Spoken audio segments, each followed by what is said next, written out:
Chapter 2352. 5 days passed in the blink of an eye. 51 warships continued to hover in the air above 100 Origin City. The demon commoners in the city were no longer fearful and worried, and they resumed their normal lives. Of course, the commoners were secretly guessing that the power of the foreign city's governor had suddenly increased, and that there would definitely be new plans and actions. During these 5 days, General Long Fu had been resting in the governor's manor and had not shown his face. His strength was unfathomable, and he had already reached the peak of the martial god realm.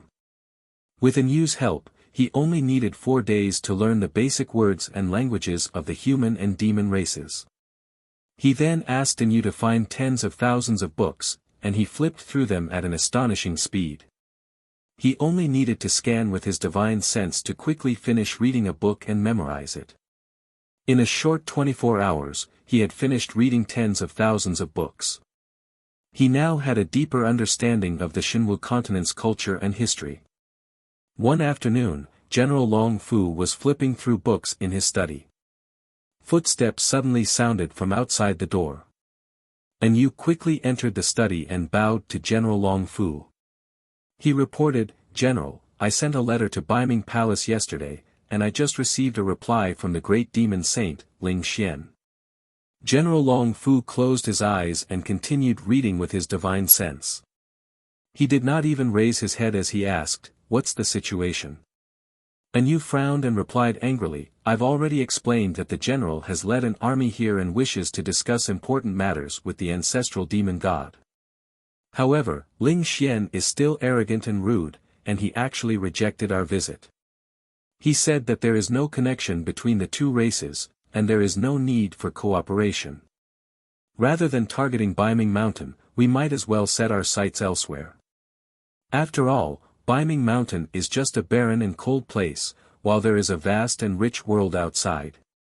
After hearing this, General Long Fu stopped flipping through the books and slowly opened his eyes. The corners of his mouth curled up, revealing a meaningful sneer. You sent him a letter yesterday, but he only replied today.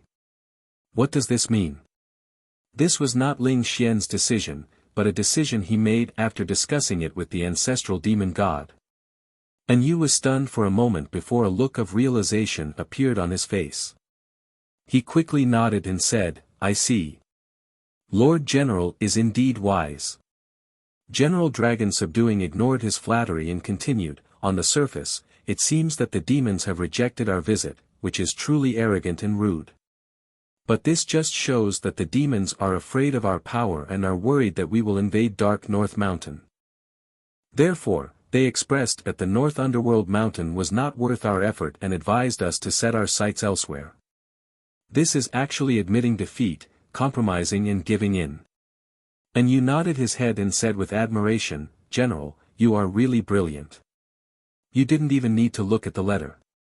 You were able to deduce the truth just by looking at the clues. I really admire you.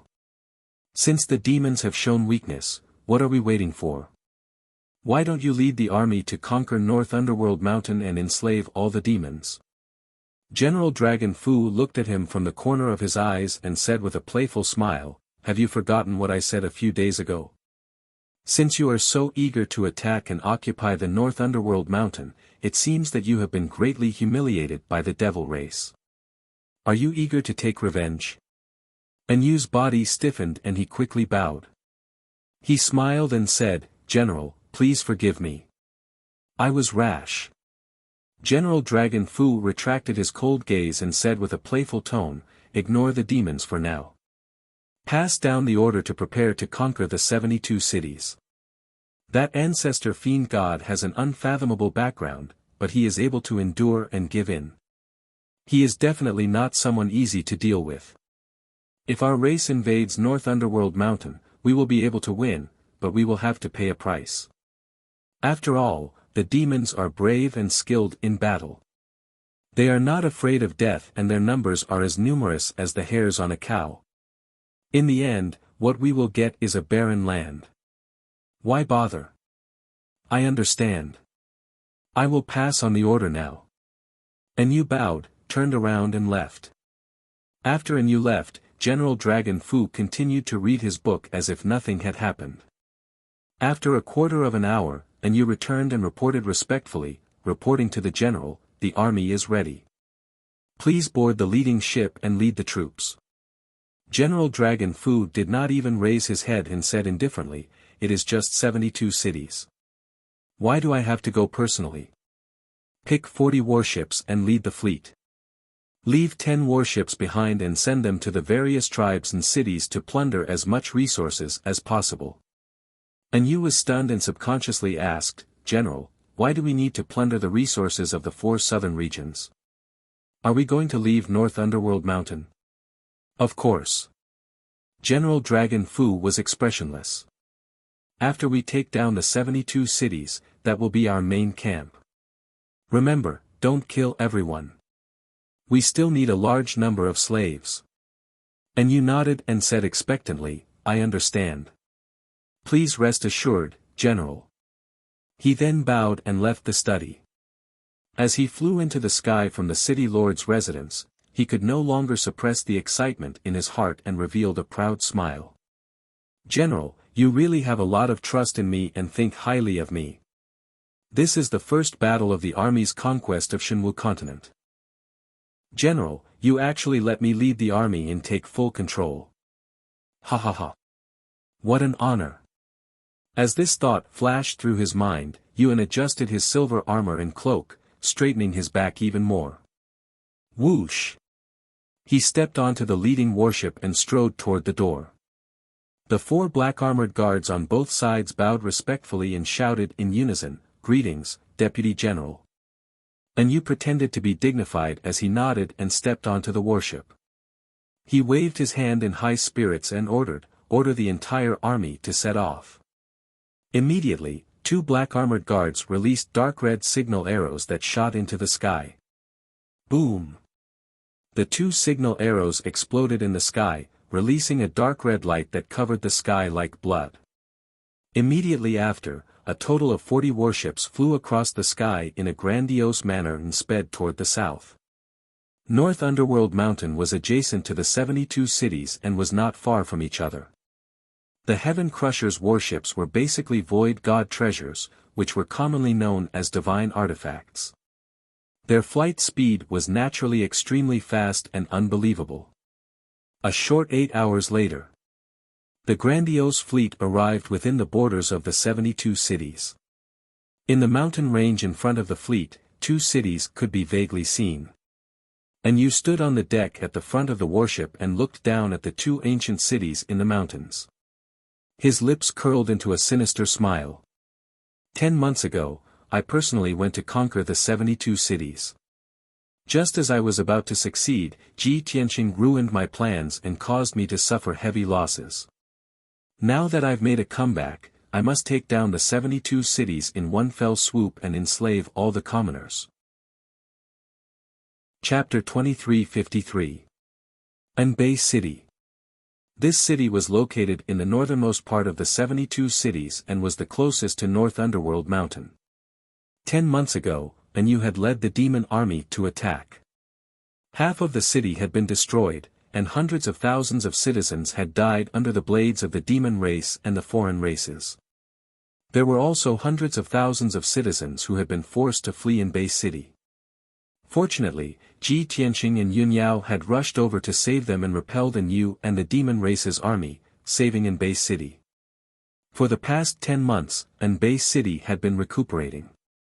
After such a long period of recuperation, the city that had been reduced to ruins had taken on a new look. The citizens who had fled in all directions had returned to the city and lived a normal life. Everyone thought that Anbeicheng would be safe and sound for many years to come. But today, something unexpected happened.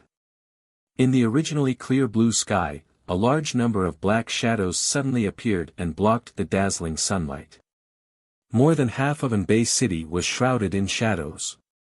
A cold and murderous aura scattered down from the sky and enveloped the entire Anbei City. Over 1 million citizens in the city felt that something was amiss.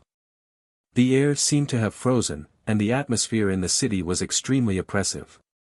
Countless cultivators looked up at the sky and quickly saw that the large number of black shadows were actually dozens of pitch-black warships. When Anu led the demon race's army to attack, he had occupied an base city and wanted to use it as a base. His pitch-black warships floated high in the sky and had stayed there for many days. The citizens who had personally experienced that disaster were no stranger to those pitch-black and cold warships. Instantly, countless people revealed looks of horror and shock as they let out cries of despair. "Everyone, look! It's those black warships again. As expected. It's those warships. Those are the vehicles of the foreign race's devils. Oh my God! There are actually 40 warships. Are my eyes playing tricks on me?" Back then, that foreign race devil only had one warship, and it destroyed dozens of cities. Now, there are actually 40 warships. It's over. And Bay City is finished. Everyone, run! Following waves of exclamations, countless citizens fled in panic and rushed to the various city gates without a care. They had experienced that massacre and were very clear about the terrifying strength and methods of the foreign race's devils. Without a doubt, Anbeicheng's doomsday had arrived. In the blink of an eye, the originally calm Anbeicheng had fallen into chaos and panic. Hundreds of thousands of citizens rushed out of their homes and flooded through the streets and alleys, rushing toward the city gate as if their lives depended on it. The city guards guarding the city walls and city gates were also filled with fear and panic, and they were all in a mess. Fortunately, the commanders of the city guard army were still calm. They quickly stepped forward and took charge of the situation. They killed the deserters cleanly, intimidating all the city guards. Then, the city guards closed the city gates and activated the Great City Protection Array. They were ready for battle. The commoners who had rushed out of the city gathered near the city gates, but they were blocked inside the city and could not leave. The commanders of the city guard army shouted loudly to calm the panicking citizens. When the commoners saw the five-colored light shield protecting the entire city, they felt comforted and their emotions became much more stable. The chaotic situation was temporarily under control. Alarms rang out in the city lord's mansion. The city lord personally led many experts and flew into the sky above the city. But as it turned out, it was all in vain. Swoosh! Swoosh! Swoosh! Swoosh! Two battleships slowly sailed out from the fleet high in the sky. The two battleships spread out and tilted their bodies, aiming at Anbeicheng. A row of black holes immediately appeared on the long and narrow sides of the battleships. A terrifying bloody light was brewing inside. With Anu's order, the two battleships activated the array formation at the same time and released a destructive attack. Boom! Boom! Boom! Boom!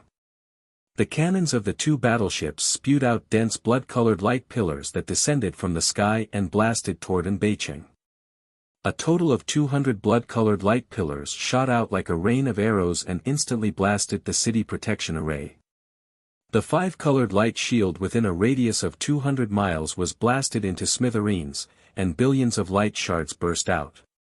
Then, the blood-colored light pillars blasted into the city and instantly blasted out more than 100 deep holes. At least a few thousand houses and palaces were blasted into powder and disappeared. Around the densely packed deep holes, spiderweb-like ravines split open and dust flew into the air. Countless houses and buildings were affected and collapsed into ruins, leaving only broken fences and dilapidated walls. Of course, there were also hundreds of thousands of cultivators and commoners that were blasted into smithereens on the spot. The earth-shaking explosions lasted for a long time before dissipating. Such destructive power caused all the commoners in the city to be horrified, and they revealed expressions of extreme despair.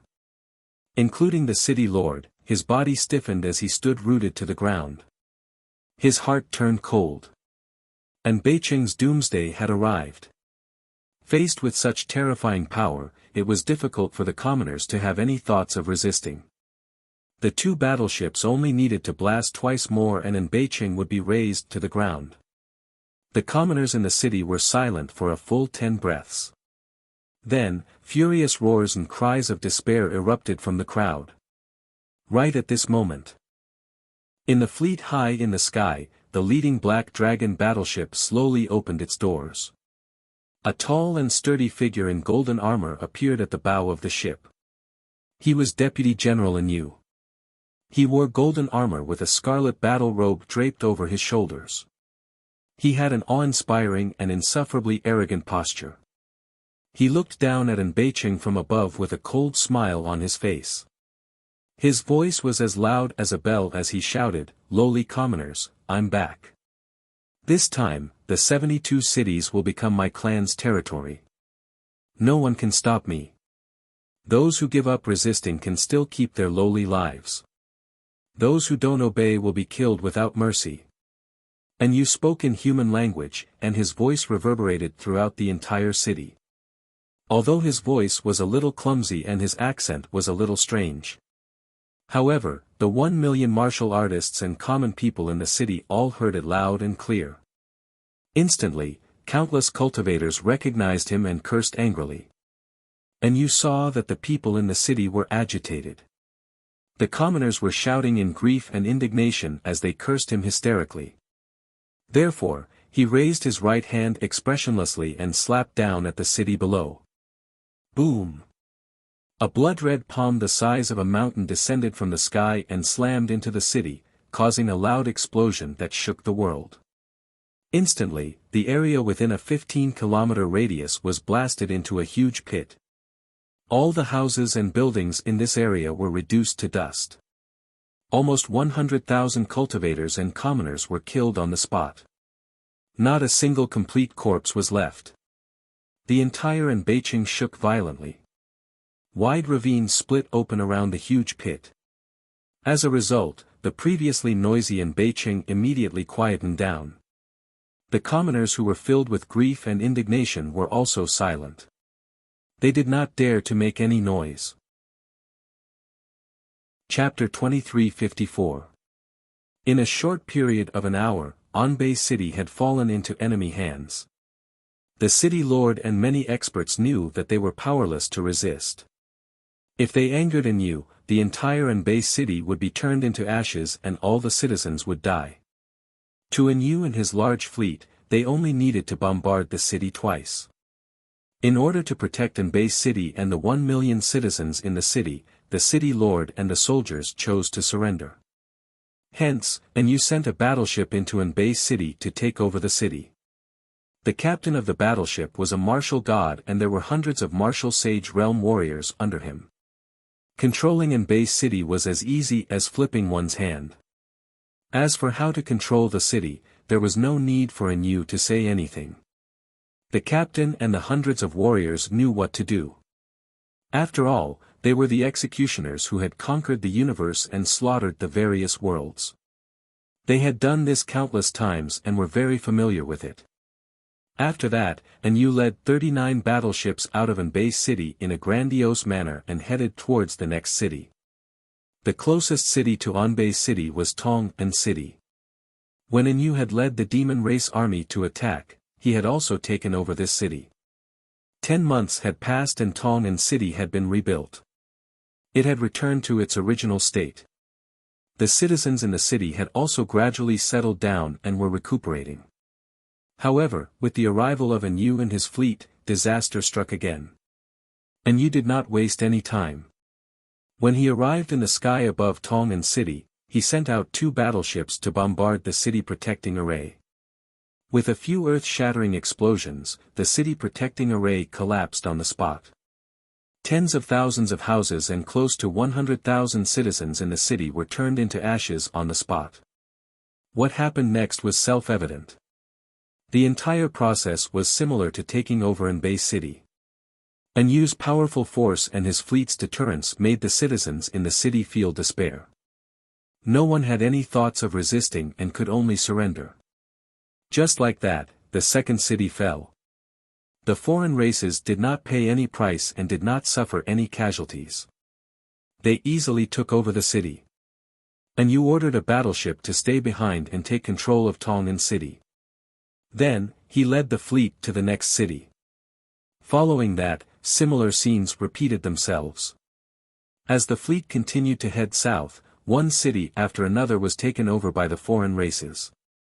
And you had absolute power, and there was no need for any schemes. Taking over the various cities would be as easy as blowing off dust. Whenever they encountered any resistance, they could simply bombard the city several times with the warship cannons, destroying half of the city and slaughtering hundreds of thousands of civilians. With such brutal means, of course, he was invincible. In a short span of 5 days, and you had taken over 40 cities. Within the divine palace, there were thousands of guards, maids, and powerhouses, as well as a few divine sons and daughters. Everyone was awakened by the commotion. Everyone looked up at the sky and saw the sacred scene of 6 dragons circling the pillar. They were all shocked and exclaimed in surprise. Heavens! What kind of scene is that? It's actually so sacred and dignified. What a powerful divine force aura. It's like a god has descended. This is a worldly phenomenon, the most sacred and honorable worldly phenomenon. I understand now. It must be the Divine Master's divine art that caused such a shocking scene. Has the Divine Master finally cultivated a divine art and broken through? This is a blessing for the divine nation, a blessing for the world.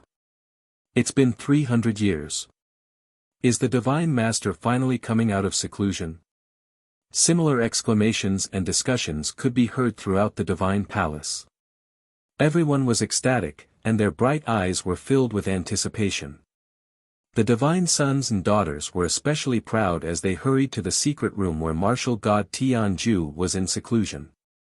Although Tianju Divine Nation was the leader of the 3 divine nations, it was the most powerful force. However, in recent years, Tianju Divine Nation had suffered many setbacks, and its reputation and power had been constantly weakening. A few months ago, the eldest divine son, Yuan Zhen, Yi Lushui, and a few divine emperors had been killed by Ji Tianqing. This matter had spread throughout the world, causing Tianju Divine Nation's power to plummet, and its reputation was damaged and humiliated. Everyone held their breaths in their hearts. They had endured humiliation for a few months just for this day. Everyone knew that once martial god Tianju cultivated a divine art, he would be able to restore Tianju Divine Nation's prestige after coming out of seclusion. Chapter 23:55. The 6 dragons winding around the pillar phenomenon lasted for 2 whole hours. When the pillar of light and the golden dragon dissipated, the sky was covered by endless rays of light. The 5-colored light was both real and illusory. It contained a vast and mighty divine power aura that nourished the entire divine kingdom. Thus, the God Kingdom was as warm as spring and hundreds of flowers bloomed. Many warriors and spiritual beasts were baptized by the divine power and their bodies evolved and transformed. Some warriors and spiritual beasts even broke through bottlenecks and became more powerful. As a result, the divine kingdom was in a state of jubilation. Everyone was cheering excitedly. The 5-colored light lasted for 5 days and 5 nights before disappearing. On the morning of the 6th day, outside a secret room in the depths of the God Palace, 5 warriors wearing luxurious clothes and extraordinary auras stood respectfully in the passage and waited patiently. One of them was a middle-aged man wearing golden armor and had a muscular body. He was Lu Jin, the new commander of the God army and martial god Tianju's closest confidant. The other 4 warriors were 2 pairs of young men and women. They wore luxurious golden robes and long dresses and wore jeweled crowns. These 4 noble young men and women were martial god Tianju's children. Even though their talents and aptitudes were considered 1 in 1,000 martial arts geniuses. Compared to Yuan Chong and Yuan Zhen, they were overshadowed and ordinary. For so many years, the 4 divine sons and divine daughters had lived comfortably in the God Kingdom and grew up quietly. Now that Yuan Chong and Yuan Zhen were dead, only the 4 of them were left. Thus, they felt that their chance had come and wanted to win martial god Tianju's favor when he came out of seclusion. If they could win martial god Tianju's favor, they would receive special training and guidance. In the future, they might be able to reach Yuan Chong and Yuan Zhen's heights. Just as everyone had their own thoughts, the door to the secret room opened. Whoosh! As the tall stone door opened to both sides, a dazzling golden light gushed out from the secret chamber. The overwhelming divine power made the four divine princes and divine ladies tremble. They found it difficult to breathe and even staggered a little. Only Lu Jin, who was the strongest among them, was barely able to withstand the impact of the divine power and stood still. A tall golden figure walked out of the golden light and arrived at the door of the secret chamber. This was a middle-aged man with a resolute face and a sacred and dignified aura. He had a dignified appearance and his eyes were as deep as the void. He wore a golden robe with flying dragons and a golden crown with a coiled dragon on his head. It was martial god Tianju. His entire body was shrouded in a faint golden light, which vaguely formed the projection of a golden dragon that was circling around him. Behind him, there was a ball of light mixed with gold and silver, shining brightly. Upon seeing martial god Tianjue, Lu Jin and the four divine sons and divine daughters bowed respectfully and said in unison, "Welcome back, divine master." "Welcome back, Lord Father." Everyone's faces were filled with joy, and their voices were filled with excitement. Martial god Tianju wore a gentle expression and a gratified smile hung at the corner of his lips. Obviously, he had gained a lot from his seclusion this time. As soon as he came out of seclusion, he saw everyone welcoming him, so he was in an extremely good mood. "Rise, everyone." Martial god Tianju raised his sleeves, indicating for everyone to rise. Lu Jin hurriedly cupped his hands and said, "Lord Divine Master, you have cultivated bitterly for 300 years. Now that you have achieved great success, you have triggered the phenomenon of 6 dragons circling the pillar, and the multicolored light has not dissipated for several days. This is a rare phenomenon, and it is an auspicious omen that will bless the world. Lord Divine Master, I have already ordered people to spread the news. Now, the entire Divine Kingdom has received the news. Billions of people are wild with excitement and joy, and they worship you to the extreme." Martial god Tianju looked at him deeply and nodded slightly. You have done well, and you have received my approval. In recent years, the situation in Shinwu continent has changed, and the Divine Kingdom has experienced many storms. Now, the people are in a state of panic, and many rumors have been spreading. At this time, the people will know that I have come out of seclusion and that I have achieved great success. This will definitely pacify the people." He then looked at the 4 divine sons and divine daughters and said calmly, "The 4 of you, what are you doing here instead of cultivating in seclusion and increasing your strength?" Among the 4, the slightly older golden-robed youth was the second divine son. He cupped his hands and explained, "Father, you have been cultivating in seclusion for 300 years. Now, you have finally achieved great success and successfully broken through to the 6th stage. This is a joyous occasion. Your son, brothers, and sisters have received this good news, so of course, we came to welcome you. Father, don't worry. After this matter is over, your son and the rest will go back and cultivate diligently. We will not slack off." Martial god Tianju saw that the second divine son was calm and had the bearing of a general. He felt slightly comforted and nodded. I am very pleased that you are so filial."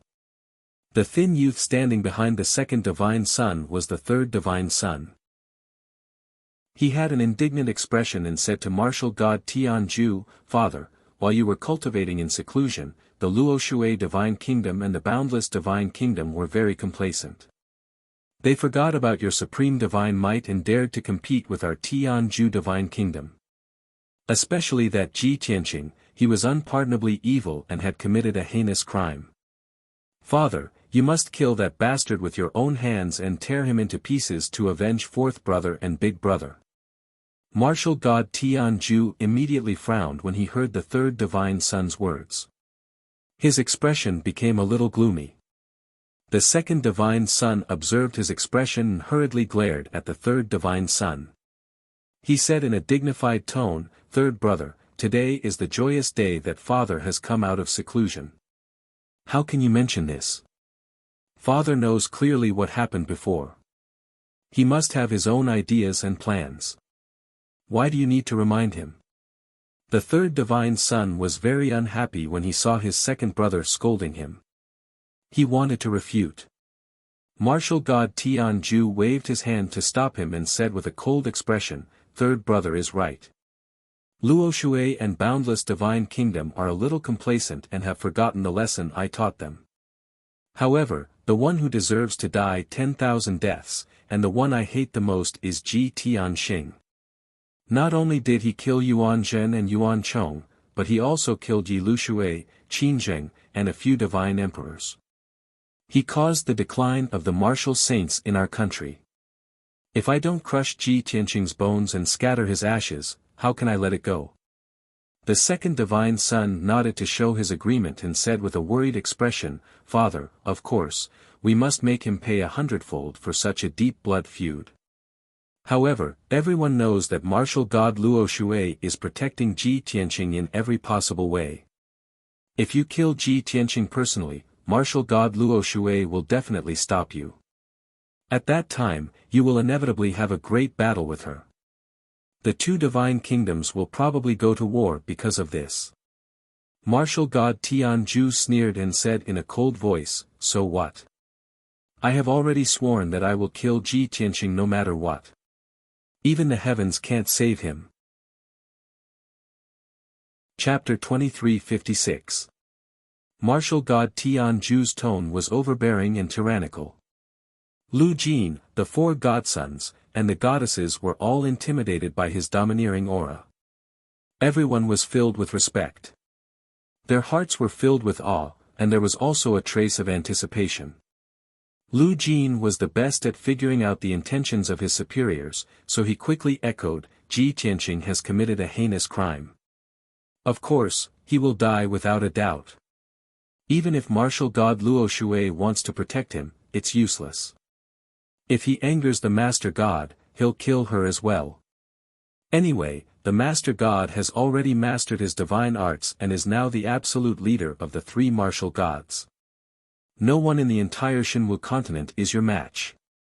The second godson nodded in agreement and said expectantly, "If father kills Luo Shui, then the vast territory of Luo Shui Divine Kingdom will belong to our country."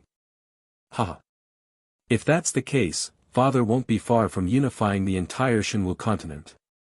The other three godsons and goddesses also praised martial god Tianju, praising him to the skies. After a long while, everyone quieted down. Martial god Tianju said with a dignified expression, "You all can leave first.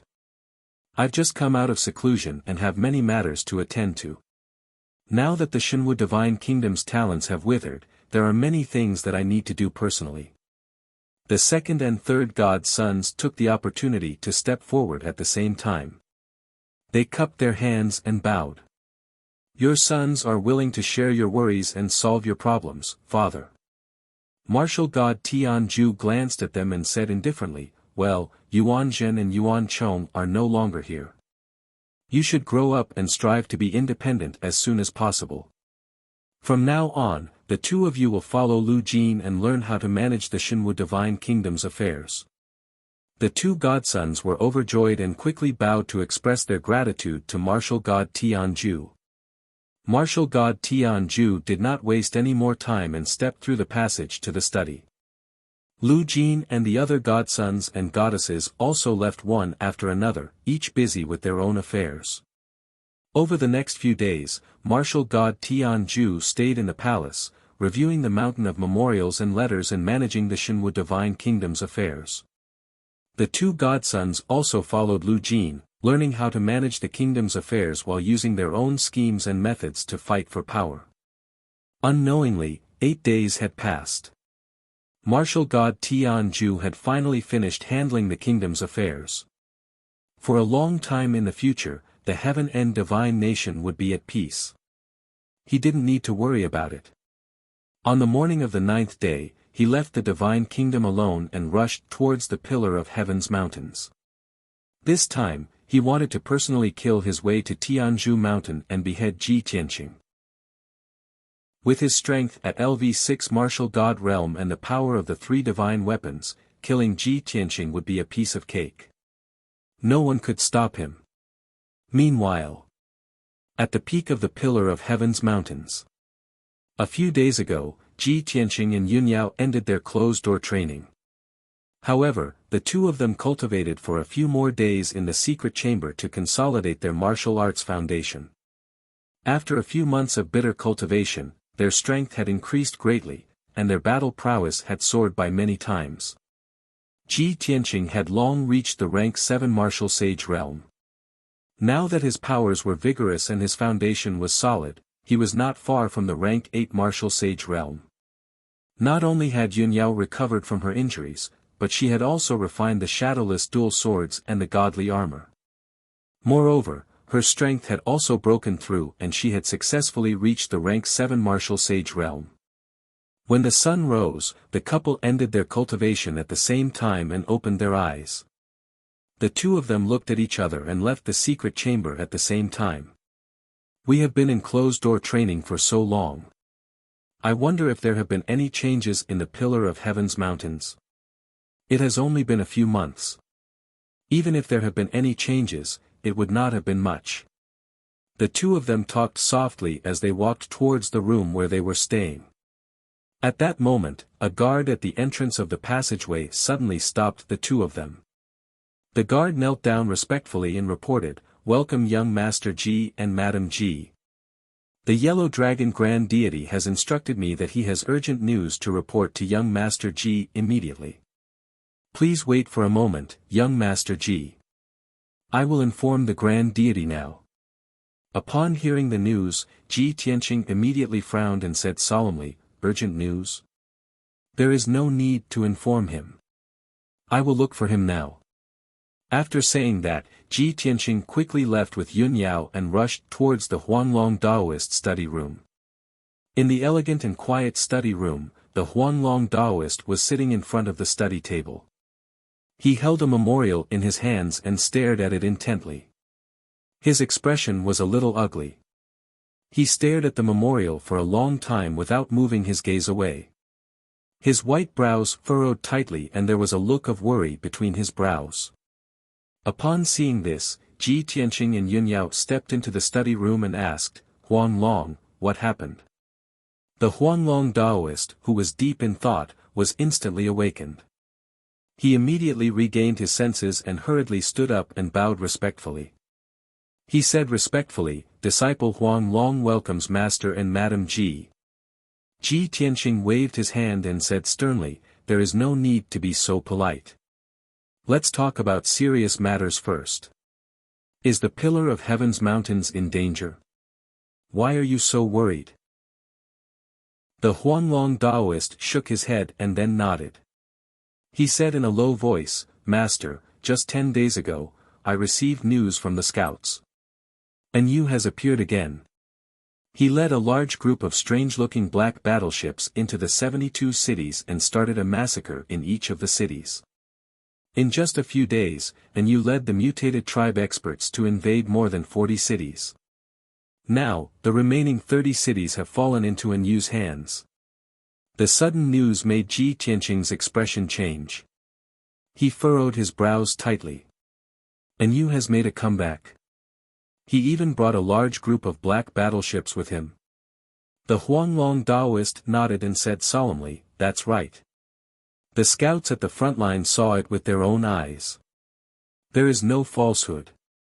Master, Anyu is a martial god expert. He is very powerful. Now, he has brought so many battleships and villains with him, and he has quickly taken over the 72 cities. This news has already spread throughout the Shinwu continent, and everyone knows about it now. Master, if I may be so bold as to guess, Anyu definitely wants to take over the 72 cities and turn them into his own territory. Their next target will definitely be our pillar of heaven's mountains. Ji Tianqing and Yun Yao suddenly understood. No wonder the Huanglong Taoist looked so worried. Ji Tianqing pondered for a moment and guessed the reason. He could not help but reveal a face full of hatred and killing intent. That damned Yu. We were all deceived by him. That sinister and despicable bastard. No wonder he has been so low-key for the past few months. It turns out that he has been lying in wait. Aside from him and his black armored guards, there is also the Heaven Punisher's fleet in outer space. If I am not wrong, he must have discovered the Five Elements world by chance. Since he could not take over it, he must have sent a message to the fleet. Now, a large group of battleships and powerhouses from the Heaven Punishers have arrived at the Five Elements world. With their strength, they are naturally invincible. Against a power like the 72 cities, they can easily destroy them. Chapter 2357. Back when Yu had led the black armored guards on a killing spree. Ji Tianqing had been worried about whether Yu had reinforcements or helpers. However, in the following year, no new foreign race powerhouses appeared. Ji Tianqing dispelled this worry.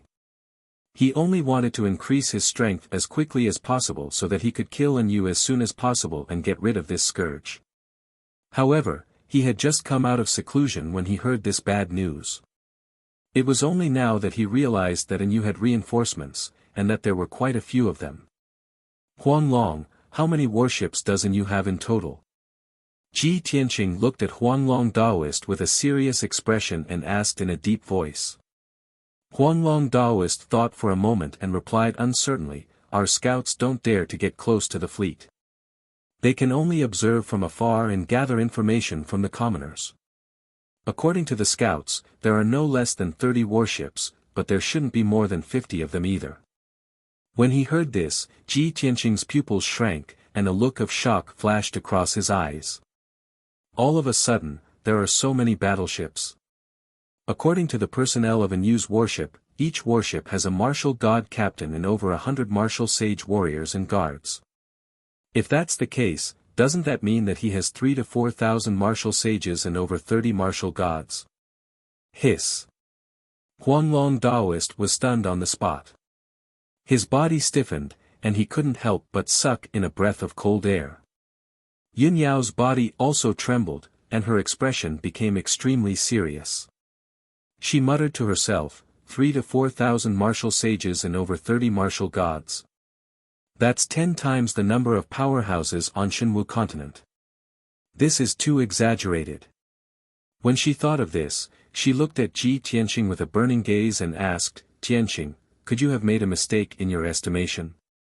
If Yu really has such a powerful force, then not only would he be able to flatten Shenwu continent, but he would also be able to rule the entire Five Elements realm. Ji Tianqing nodded and replied with a cold expression, I also hope that I have overestimated them. Otherwise, the Five Elements world will welcome a calamity of destruction.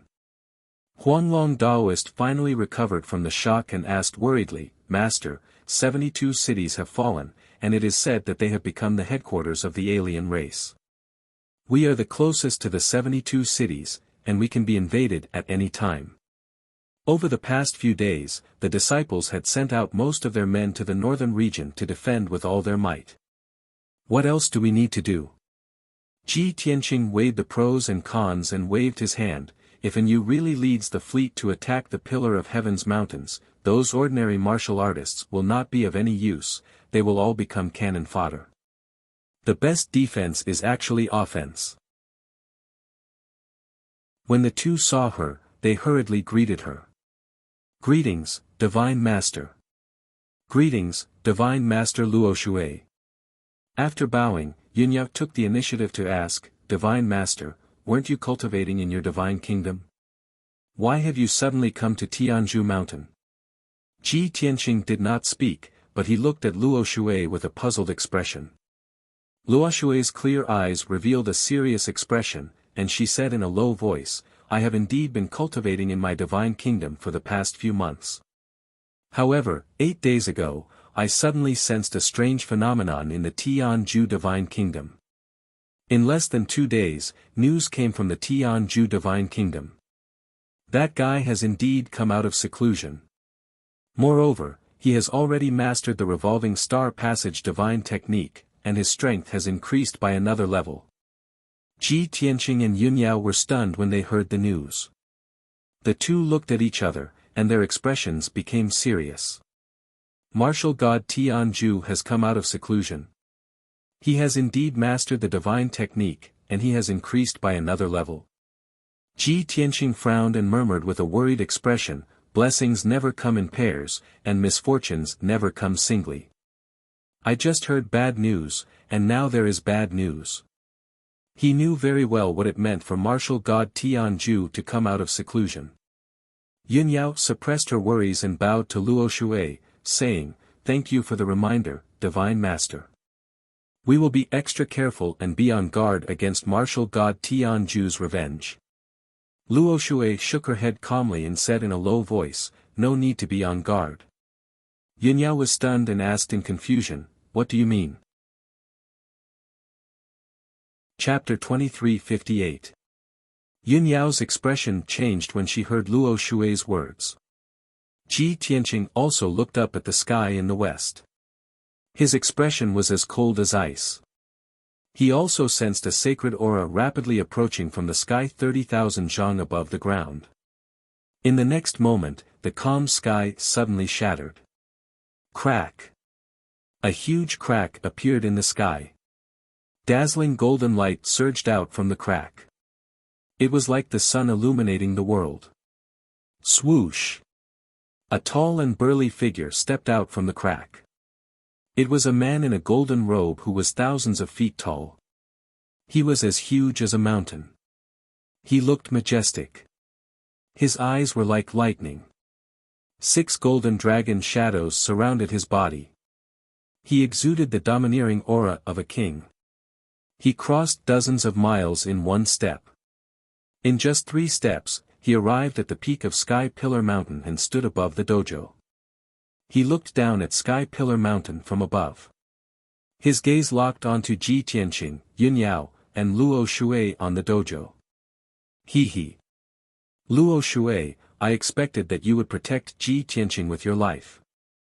I didn't expect that I would be right. I haven't arrived yet and you've arrived first. The golden-robed giant smirked. He sneered in a mocking tone. Luo Shui looked up at him and said expressionlessly, "Tianju, ever since I came out of seclusion, I've set up a few formations to monitor your movements. I know exactly when you come out of seclusion and when you leave the kingdom. I know exactly what you want to do. How can I let you do as you wish?" Martial god Tianju nodded and said with a sinister smile, "I see. No wonder you could grasp my movements and arrive here in advance. However, it's useless even if you're here. You know very well that I must kill Ji Tianqing today. No one can stop me. Since we've known each other for 3,000 years, I'll give you one last chance. This is a grudge between me and Ji Tianqing. It's none of your business. Leave now and I'll let bygones be bygones." Not only did Luo Shui not back down, he stepped into the sky, his right hand wielding the reverse water sword. She looked at martial god Tianqing fearlessly and sneered, "You should know that no matter what, I will not sit by and watch you deal with Tianqing. If you want to kill him, you'll have to step over my dead body." Martial god Tianju frowned. He was so angry that the veins on his forehead bulged. He shouted angrily, "Luo Shui, if you're so stubborn, don't blame me for being merciless." Luo Shui revealed a cold smirk as he spoke out in a playful tone, "You've merely broken through to the 6th stage realm and it actually made you so arrogant and conceited. Do you think that you can easily defeat me just because your cultivation level is higher than mine? Today, it's still unknown who will live and who will die." Martial god Tianju's face was filled with anger as he shouted in a thunderous voice, "Since you don't believe me, I will show you." As soon as his voice fell, he suddenly raised his fists and blasted out 2 fists as fast as lightning. The mountain-sized golden fist glows were like two suns descending from the sky as they smashed towards the Luo Shui. The dazzling golden light and scorching aura immediately enveloped the entire pillar of heaven's mountain. Luo Shui was fearless. His left hand formed a sword gesture while his right hand waved the reverse water sword as he faced the attack head-on. Virtuous as water.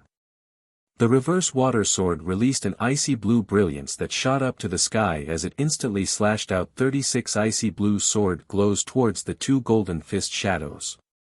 The fist glows and sword glows collided and instantly there was a loud boom boom boom. Both of them collapsed at the same time, turning into light fragments that covered the sky and earth as they burst out in all directions. The deafening loud sound reverberated through a radius of 3,000 miles as it shook the surrounding mountains and rivers. The extremely violent shock wave hit the pillar of heaven's mountain, causing the 10,000 feet tall mountain to shake as numerous crushed stones collapsed. The ground around the pillar of heaven's mountain trembled violently as densely packed ravines were formed. Dozens of mountain peaks cracked or collapsed from the tremors, turning into ruins. Even if it was just the aftermath of a battle between martial god experts, it was enough to destroy the heavens and earth. Luckily, the pillar of heaven's mountain was protected by the heavenly dome array. A colorful light barrier enveloped the entire mountain peak. There were also 108 mountain peaks that formed the Big Dipper star Luo and the Earth Fiend Spirit Prey array that also protected the pillar of heaven's mountain. The destructive shock wave was blocked by the protective mountain array and was quickly absorbed and dissolved. However, such an earth-shattering commotion still alarmed everyone in the pillar of heaven's mountain. Countless disciples were shocked as they ran out in a panic to see what had happened. Even Huang Long and a few elders flew to the dojo as they looked at martial god Tianju in the sky. Ji Tianqing immediately gave an order to Huang Long as he shouted in a dignified tone, "Huang Long, quickly gather the elders, deacons and disciples to jointly maintain the protective mountain array. No matter what, we must protect the foundation of the pillar of heaven's mountain." Huang Long acknowledged the order and hurriedly passed down the order to quickly assign tasks. After a while, he and a few elders were separated and arranged in a formation on the dojo. The deacons and disciples were also divided into 9 groups and stood separately on the dojo. Everyone was focused on channeling their arts to inject majestic energy into the heavenly dome array to increase the power of the protective mountain array. Naturally, the effect was immediate. The colorful light barrier that enveloped the entire mountain peak suddenly became dazzling and almost doubled in thickness. At this time, Luo Shui rushed up to the sky again and waved her sword at martial god Tianju.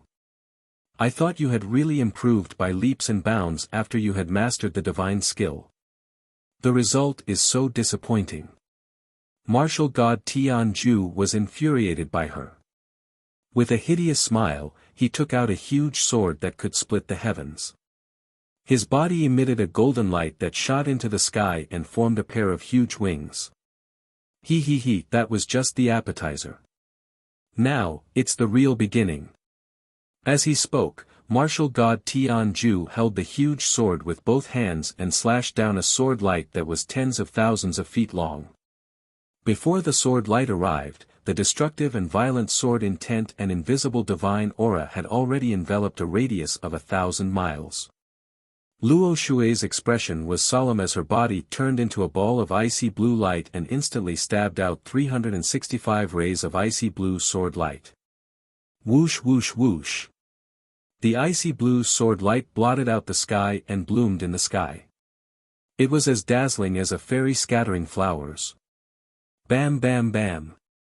The huge golden sword that could split the heavens and earth slashed down and instantly shattered countless icy blue sword light, creating a loud explosion that shook the universe.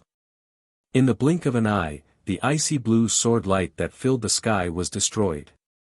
There were only 40 or so rays of sword light left. Just as they were about to hit martial god Tianju, he waved his left hand and created a golden and silver vortex. Stellar transposition. As martial god Tianju roared angrily, the vortex swallowed the icy blue sword light and disappeared without a trace. Luo Shui's ultimate sword technique had been easily neutralized by him. At the same time, the huge golden sword that could split the heavens and earth slashed down on Luo Shui. Bam! Although the power of the huge sword had been weakened by 70%. Luo Shui also used the reverse water divine sword to block the attack of the huge sword. Chapter 23:59. Bam! The Luo River slammed into the five-colored light barrier, creating a loud explosion. The protective array within a few hundred miles shook violently, creating layers of ripples. However, she had neutralized the powerful impact and was not injured. At this moment, Ji Tianqing and Yun Yao also rushed into the sky and attacked martial god Tianju together. If the heavens want to destroy a man, they must first make him mad. Tianju, you are not far from death. Ji Tianqing's face was cold as he shouted in a low voice. He formed a sword seal with his left hand and waved the sword of burial of heaven with his right hand, creating a sky full of cold stars. Yun Yao put on her divine armor and was covered in dark golden armor. She held the shadowless sword with both hands and slashed out sword shadows with all her might. Whoosh whoosh whoosh. Hundreds of starry sword lights flashed in the sky and charged at martial god Tianju without any form or trace. Seeing this, martial god Tianju smirked and sneered. This is the divine weapon you obtained in the illusory void secret realm? Ha ha ha. That was originally mine, and it will be returned to its rightful owner soon. As he spoke, his left palm struck out with a profound technique, forming a seal that blotted out the sky and covered the sun. Whoosh! A golden and silver hurricane with a radius of 100 miles instantly appeared in front of him. Ji Tianqing's sword lights and Yun Yao's shadowless sword were blocked by the hurricane. All the sword lights were swallowed by the hurricane and shattered into a torrent of stars. In the next moment, a torrent of stars surged out of martial god Tianju's right hand. With the enhancement of the divine sword, it turned into 12 giant starry swords and slashed down. He did not use his divine power at all. Instead, he used Ji Tianqing and Yun Yao's power to deal with them. This was one of the effects of the stellar shift. Borrowing power to fight power. Give them a taste of their own medicine, and give them a taste of their own medicine. Bam! Bam! Bam! Ji Tianqing and Yun Yao couldn't dodge in time and were struck by the two stellar swords on the spot, flying backward. Yun Yao was protected by the godly armor, so she was safe. Ji Tianqing, on the other hand, could only use his sword body to resist the attack. A long and narrow wound was left on his chest, and blood flowed out from the corner of his mouth. However, he didn't care about his injuries at all. He immediately soared into the sky and charged towards martial god Tianju. Celestial Dragon Tyrant Body. He let out an angry roar as his entire body emitted a dazzling golden light. In an instant, he turned into a 300-meter-tall giant. The Burial of Heaven sword also grew to 80 zhang long. It was like a giant blade that could split the heavens as it slashed at martial god Tianju. Luo Shui and Yun Yao also flew into the sky and attacked from both sides. The three of them joined forces to besiege martial god Tianju. Sword lights filled the sky and drowned martial god Tianju. However, martial god Tianju laughed disdainfully. His figure flashed, and he entered the 1,000-feet-tall astral hurricane. Bam! Bam! Bam! Bam! Bam! Hundreds of icy blue, golden, and silver sword lights slashed the gold and silver astral hurricane, causing a loud explosion. However, all of the sword lights were shattered by the hurricane and merged into a 5-colored astral torrent. Martial god Tianju's left palm made a circle and slapped. He split the astral torrent into 3 light pillars and blasted them at Ji Tianqing and Yun Yao respectively. The three of them quickly retreated and defended with all their might. Ji Tianqing held the burial of heaven sword and slashed out with all his might. Yunyao also waved her shadowless dual swords and stabbed out a cold starlight sword light. Luo Shui's left palm struck out an icy blue light pillar, while his right hand swung his sword continuously. Boom! Boom! Boom! Boom! Boom! The 3 5-colored light pillars were shattered into pieces. The 5-colored light shards that covered the sky rained down like a storm, covering 1,000 miles. The deafening sound reverberated between heaven and earth. It could be heard from thousands of miles away. The violent shockwave crazily struck the sky and earth. The pillar of heaven's mountains was on the verge of collapsing. Cracks appeared on the mountain, and countless rocks collapsed. The 5-colored light barrier also vibrated violently. It was distorted by the shockwave and could break at any time. Huanglong Daoist, many elders, deacons, and disciples were enduring unprecedented pressure. They gritted their teeth and held on. Everyone sat on the training ground with their backs bent. Their faces were as white as paper, and they were sweating profusely. Blood flowed out of their mouths and noses. Everyone's nerves were taut as they used all their strength. After all, this was a battle of life and death for the Pillar of Heaven's mountains.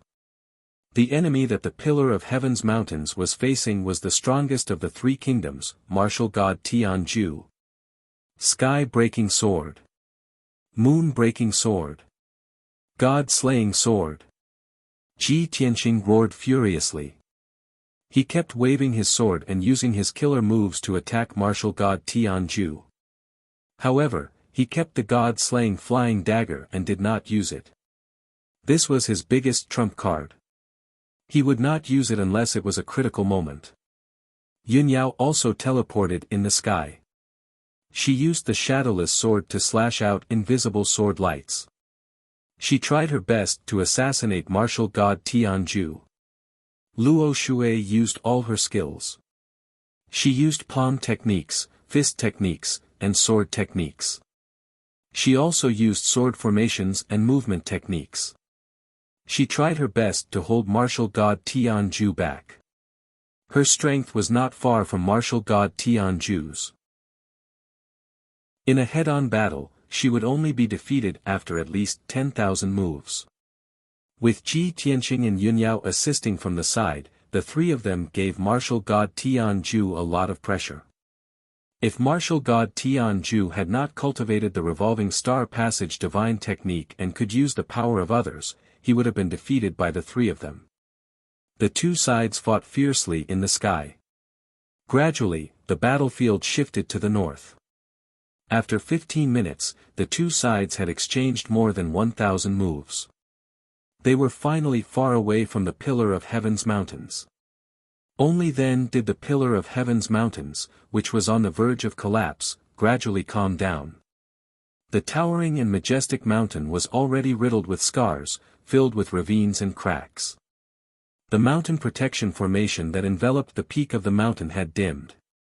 It was so thin that it was almost transparent. The thousands of disciples and deacons finally relaxed, revealing expressions of relief. Everyone fell to the ground.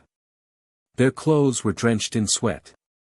Their faces were pale as they panted heavily. In that short 15 minutes, they had used up almost all of their dermic powers. Even Huang Long and the other elders, who were the most powerful among them, were in a similar predicament. Not only were their hair disheveled, but they were also covered in sweat. There were also bloodstains on their faces. Soon, an hour had passed. Ji Tianqing, Yunyao, and Luo Shui gradually gained the upper hand. They forced martial god Tianju to retreat. At this moment, the 2 sides had exchanged more than 10,000 moves. They had used up more than half of their strength. Martial god Tianju was also covered in wounds. He was in a sorry state.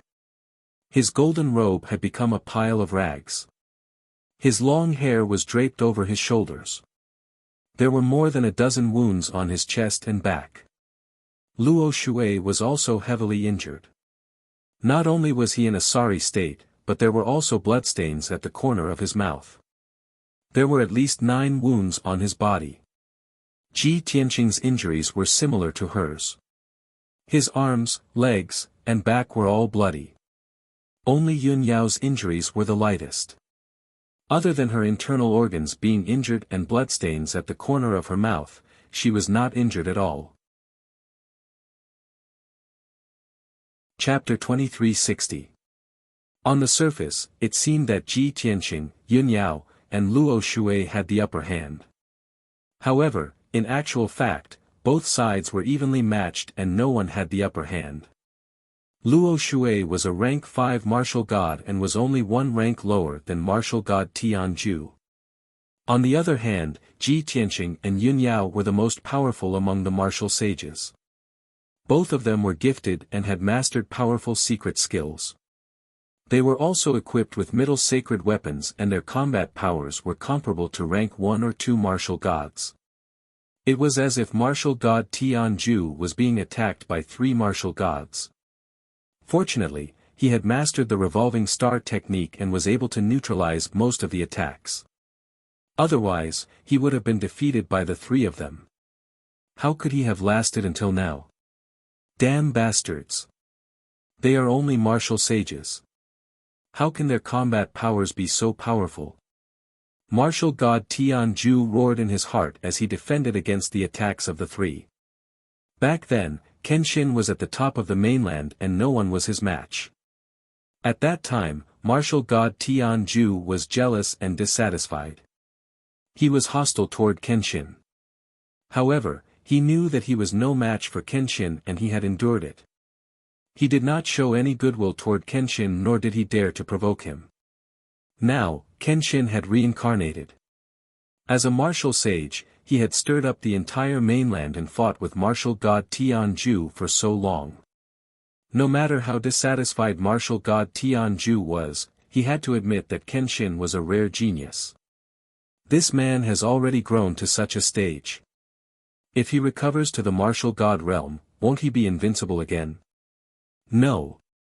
Even if I am severely injured, I must kill him and eliminate all future troubles. Martial god Tianju thought to himself. He had made up his mind to kill Ji Tianqing no matter what. Heaven's domination.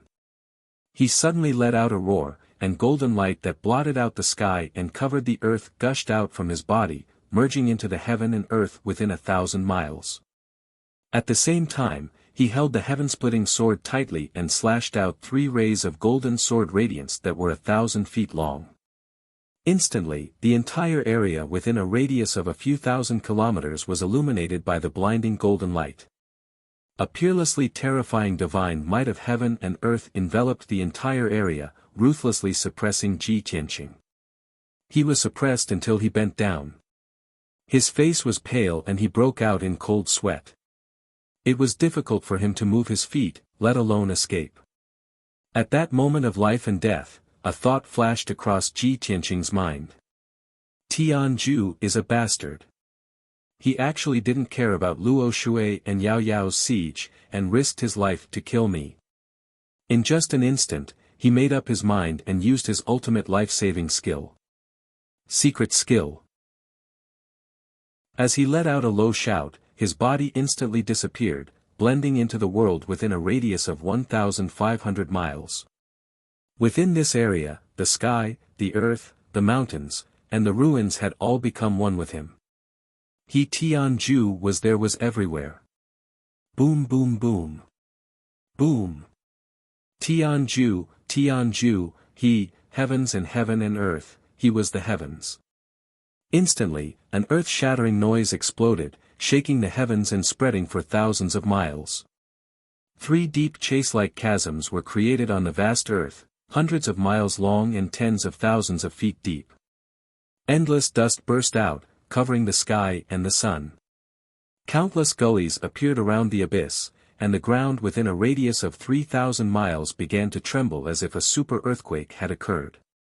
This area was completely destroyed. All the mountains and forests were destroyed by the shockwave and turned into ruins. The scene of destruction was like the punishment of the gods and the punishment of the heavenly Tao. Even though Ji Tianqing had merged with 1,500 li of heaven and earth to block martial god Tianju's attack, Ji Tianqing still hadn't recovered from the shock. However, close to 1,000 miles of heaven and earth had been destroyed into ruins. Under such terrifying power, he was also heavily injured. His internal organs ruptured, and blood gushed out. Blood gushed out from his nose and mouth. His entire chest caved in, and dozens of bones in his body were broken. It was as if an ordinary person had been trampled by an elephant. Fortunately, martial god Tianju's ultimate killer move only destroyed close to 1,000 li of land. If he could destroy 2,000 miles in one strike, Ji Tianqing's corporeal body would be destroyed, and his divine soul would be severely injured. At the same time, Luo Shui and Yunyao's attacks also hit martial god Tianju. Seeing that martial god Tianju was determined to kill Ji Tianqing without caring about anything, the two of them were anxious. Luo Shui's heart was burning with worry. She used all her divine power and used her ultimate killer move. All water has its source, heaven and earth has its truth. Divine power 1,000 transformations, sword of true self. She shouted expressionlessly. Her body and divine soul turned into an icy blue light and merged with the reverse water divine sword. The reverse water divine sword turned into 1,000 feet long ice crystal sword. It carried supreme divine power and slashed at martial god Tianju, who was as big as a mountain. Yunyao was worried about Ji Tianqing's safety. She also used all her power without holding back. Holding the shadowless dual swords, she used her most powerful ultimate move. A cold light covers heaven and earth, 2 sleeves light shakes the starry sky. As she shouted angrily, her body ignited with silver starlight that shot into the sky like a bright moon. The shadowless dual swords stabbed out 2 silver starlight ribbons and pierced martial god Tianju's chest. Bam! Bam! Bam! A deafening sound exploded in the sky and reverberated throughout the universe. The sword of true self formed by Luo Shui slashed martial god Tianju's left shoulder. Golden light flashed and blood splattered across the sky. Martial god Tianju's broad shoulder was cut off by the sword of true self. The wound was very smooth, revealing the pale golden divine bone. Dark red blood flowed out. His thick and sturdy left arm was sent flying far away, falling from the sky. Almost at the same time, Yunyao's 2 starlight ribbons pierced martial god Tianju's chest. Poof! His broad and sturdy chest was pierced with 2 large bloody holes that went through the front and back of his body. Through the hideous wound, the internal organs and bones in the chest could be clearly seen. Unfortunately, the wounds were slightly off. Otherwise, martial god Tianju's heart would have been shattered. Dark red blood poured out of the wounds like a tide. The violent impact sent martial god Tianju flying and crashing into the ruins hundreds of miles away. The heart-wrenching pain made his body twitch and he let out an earth-shattering roar. Ah!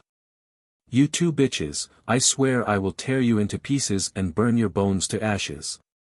He struggled furiously.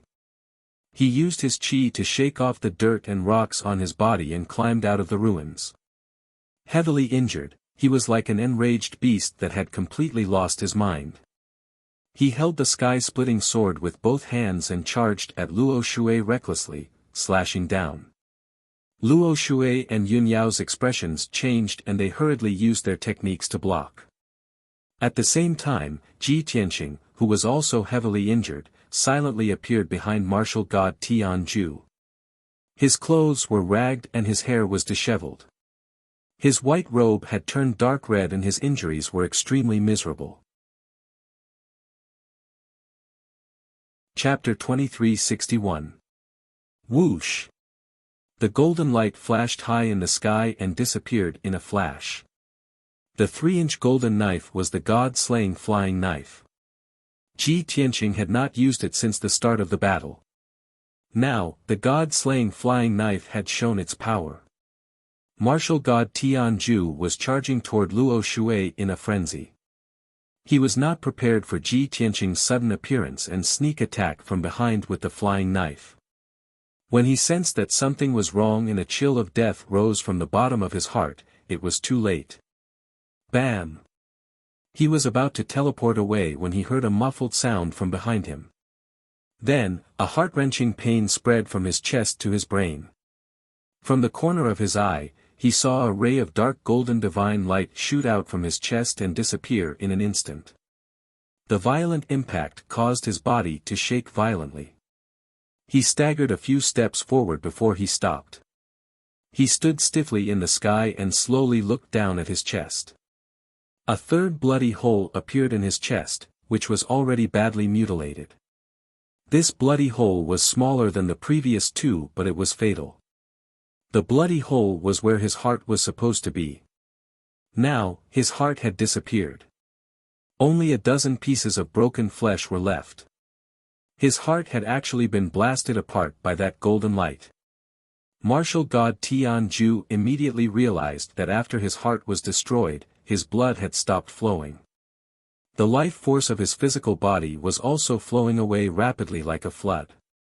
He slowly turned around and looked at Ji Tianqing with a face full of shock. His eyes were filled with intense resentment. Ji! God! Fine! You actually! He roared in disbelief. His voice was hoarse and deep.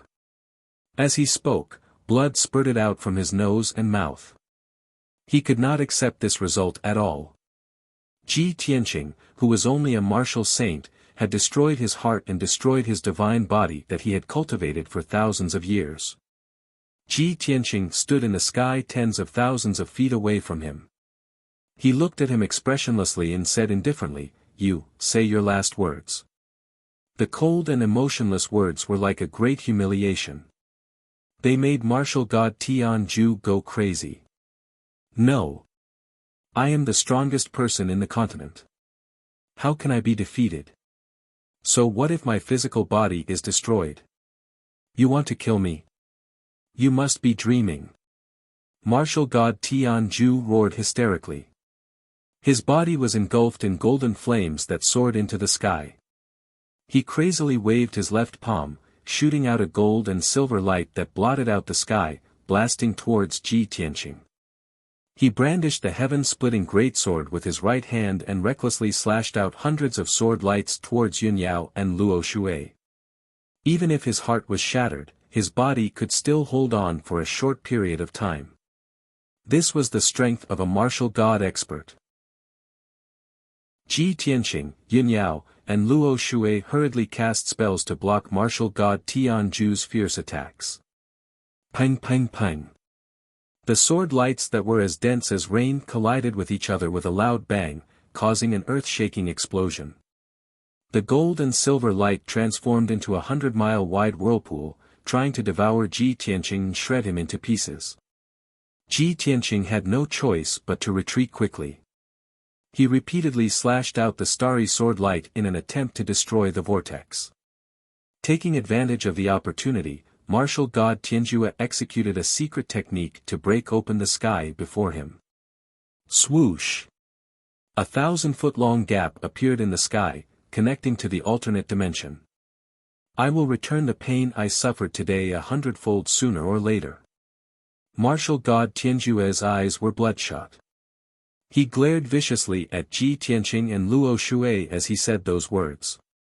Then, he stepped into the gap without hesitation and disappeared in a flash. After a breath's time, Luo Shui and Yunyao destroyed the sword lights in the sky and rushed over as fast as lightning. However, the gap had already healed. Martial god Tianjue had escaped into the alternate dimension and was already far away from this place. No one knew where he was. Luo Shui was about to cast a spell to break open the sky and chase after martial god Tianjue. At this moment, Ji Tianqing finally dispelled the starry whirlpool. He hurriedly shouted, "Luo Shui, don't chase after them." Hearing his shout, Luo Shui hurriedly stopped casting and turned to look at him. "Tianqing, why don't you chase after them? Yun Yao also looked at him with concern and checked his injuries. Ji Tianqing's injuries were extremely miserable. His spiritual power and divine soul aura were also very weak. He had relied on his strong willpower to hold on until now and release the god-slaying flying dagger. Now, martial god Tianjue had escaped with serious injuries. He relaxed his mind and could no longer hold on. His body was on the verge of collapse and his consciousness became blurry. Tianqing. Yun Yao let out a worried cry. Her figure flashed and teleported to his side. She hurriedly hugged him. Luo Shui also flew over and released a wisp of divine sense to envelop him and check his injuries. A moment later, Luo Shui furrowed her brows and her eyes became very serious. His injuries are so serious. Not only was his physical body almost destroyed, but his divine soul was also almost destroyed. Hearing her say this, Yun Yao's heart burned with worry, and she was extremely anxious. Divine Master, let's quickly return to the Pillar of Heaven's mountains and think of a way to save Tianqing, shall we? Luo Shui nodded solemnly and hurriedly flew back to the Pillar of Heaven's mountains with Yun Yao. 100 breaths later. Luo Shui and Yun Yao returned to the Pillar of Heaven's mountains together. Yun Yao carried the unconscious Ji Tianqing in her arms. On the dojo at the peak of the mountain, thousands of disciples were meditating and recuperating from their injuries. Everyone looked very haggard and anxious. Their hearts were in their throats. When they saw Luo Shui and Yun Yao return, everyone heaved a sigh of relief and smiled with relief. Even though the two of them had suffered heavy injuries and looked very miserable, Lin Mengya could not help but laugh. Their safe return proved that they had defeated martial god Tianjue. The Pillar of Heaven's mountains had survived the calamity and was temporarily safe. However, when everyone saw the unconscious Ji Tianqing, they became anxious again. Swoosh! Swoosh! Swoosh! Huanglong Daoist and a few elders hurriedly came forward and surrounded Luo Shui and Yun Yao. They looked at Ji Tianqing with concern. Mistress, how are Master's injuries? Divine Master Luo Shui, what happened to our Grandmaster? Luo Shui glanced at them and said sternly, Tianqing is seriously injured and unconscious. However, his life is not in danger. You don't have to worry. I will treat his injuries. You should quickly comfort the disciples and be on full alert. Huanglong Daoist hurriedly cupped his fists and bowed. He said solemnly, I understand. Please don't worry, Divine Master. Then, he turned and left with a few elders to comfort the disciples. Luo Shui and Yun Yao brought Ji Tianqing and quickly entered the secret chamber of the Pillar of Heaven's Mountains Palace. The secret chamber was dimly lit and filled with rich five-colored spirit qi. Yun Yao carried Ji Tianqing and placed him on the ice jade bed in the corner. Luo Shui walked to the bed and stood still. He instructed Yun Yao, you are also seriously injured. Quickly go and treat your injuries. Leave Tianqing to me. Yun Yao shook her head and said, no, I have the divine armor to protect me. My injuries are not serious. Let's help Tianqing treat his injuries together. Luo Shui saw that her attitude was firm and did not try to persuade her anymore. She formed hand seals with both hands and sent out a dense icy blue light into Ji Tianqing's body to treat his injuries. Chapter 2362. Soon, 2 days had passed. The Pillar of Heaven's mountains regained its tranquility, and the disciples cultivated as usual. Only Huanglong Daoist and a few elders had been waiting outside Ji Tianqing's secret chamber, patiently waiting for news. In the secret chamber, Luo Shui had been casting spells continuously for 2 days and 2 nights. She was already mentally exhausted and looked tired. After all, she was also seriously injured and had not rested. Yun Yao's situation was slightly better, but she was also dispirited and looked tired. Finally, Luo Shui stopped and ended the spell. Yun Yao followed closely behind and also retracted her magic power. Phew, Luo Shui let out a long breath and revealed an expression of relief. Alright, I've already controlled Tianqing's divine soul injury. It's no longer a big problem. He'll be able to wake up after resting for one more day. Hearing her say so, Yun Yao was relieved and nodded. Thank you, Divine Master. You're also seriously injured. Hurry up and heal your injuries. Luo Shui nodded and said, don't force yourself. Heal your injuries and recover your vitality as soon as possible. Don't affect the child in your belly. I'm going back to the Divine Kingdom. Only in the upstream Divine Altar can I heal my injuries as soon as possible. If there's any situation or news, send me a message. Yun Yao quickly nodded and said, understood. Divine Master, go back and heal your injuries. Luo Shui did not say anything else. Her figure flashed and broke through space and teleported away. After she left, Yun Yao got up and walked out of the secret chamber. Huanglong and a few elders, who had been guarding the door, quickly surrounded her and asked about the situation with concern. Mistress, how's Master's situation? Yun Yao nodded to everyone and comforted them. Don't worry. Tianqing's injuries are no longer serious. He'll wake up soon.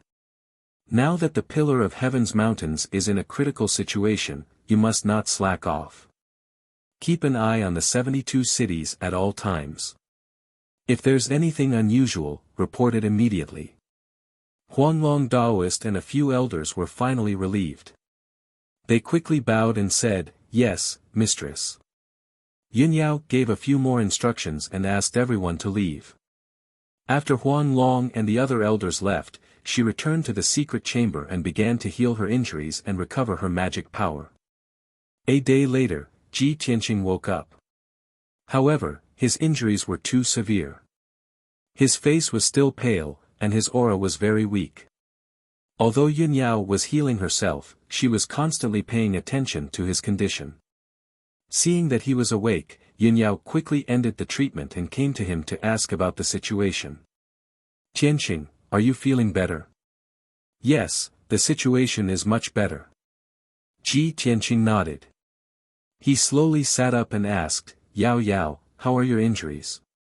Yun Yao shook her head and comforted him, I have the mystic armor to protect me. I'm only slightly injured. It's nothing serious. Ji Tianqing was relieved. He turned his head and looked around the secret room. Seeing that there was only him and Yun Yao in the secret room, he asked, where's Luo Shui? How is she? Yun Yao explained patiently, the Divine Master is also severely injured. However, she endured her injuries and healed you for 2 days and 2 nights. She left yesterday evening and returned to the Luo Shui Divine Nation to heal. Ji Tianqing nodded to show that he understood. He then asked, how's the situation at Tianzhu Mountain? Is there any movement at the 72 cities? Yun Yao comforted him gently, don't worry about these things. I've already instructed Huanglong to keep an eye on the 72 cities. If there's any news, they'll report it. The most important thing now is to heal your injuries and recover your strength as soon as possible. Ji Tianqing obviously knew this. He said with a worried expression, I took a full blow from martial god Tianzhu. It's lucky that my body wasn't destroyed.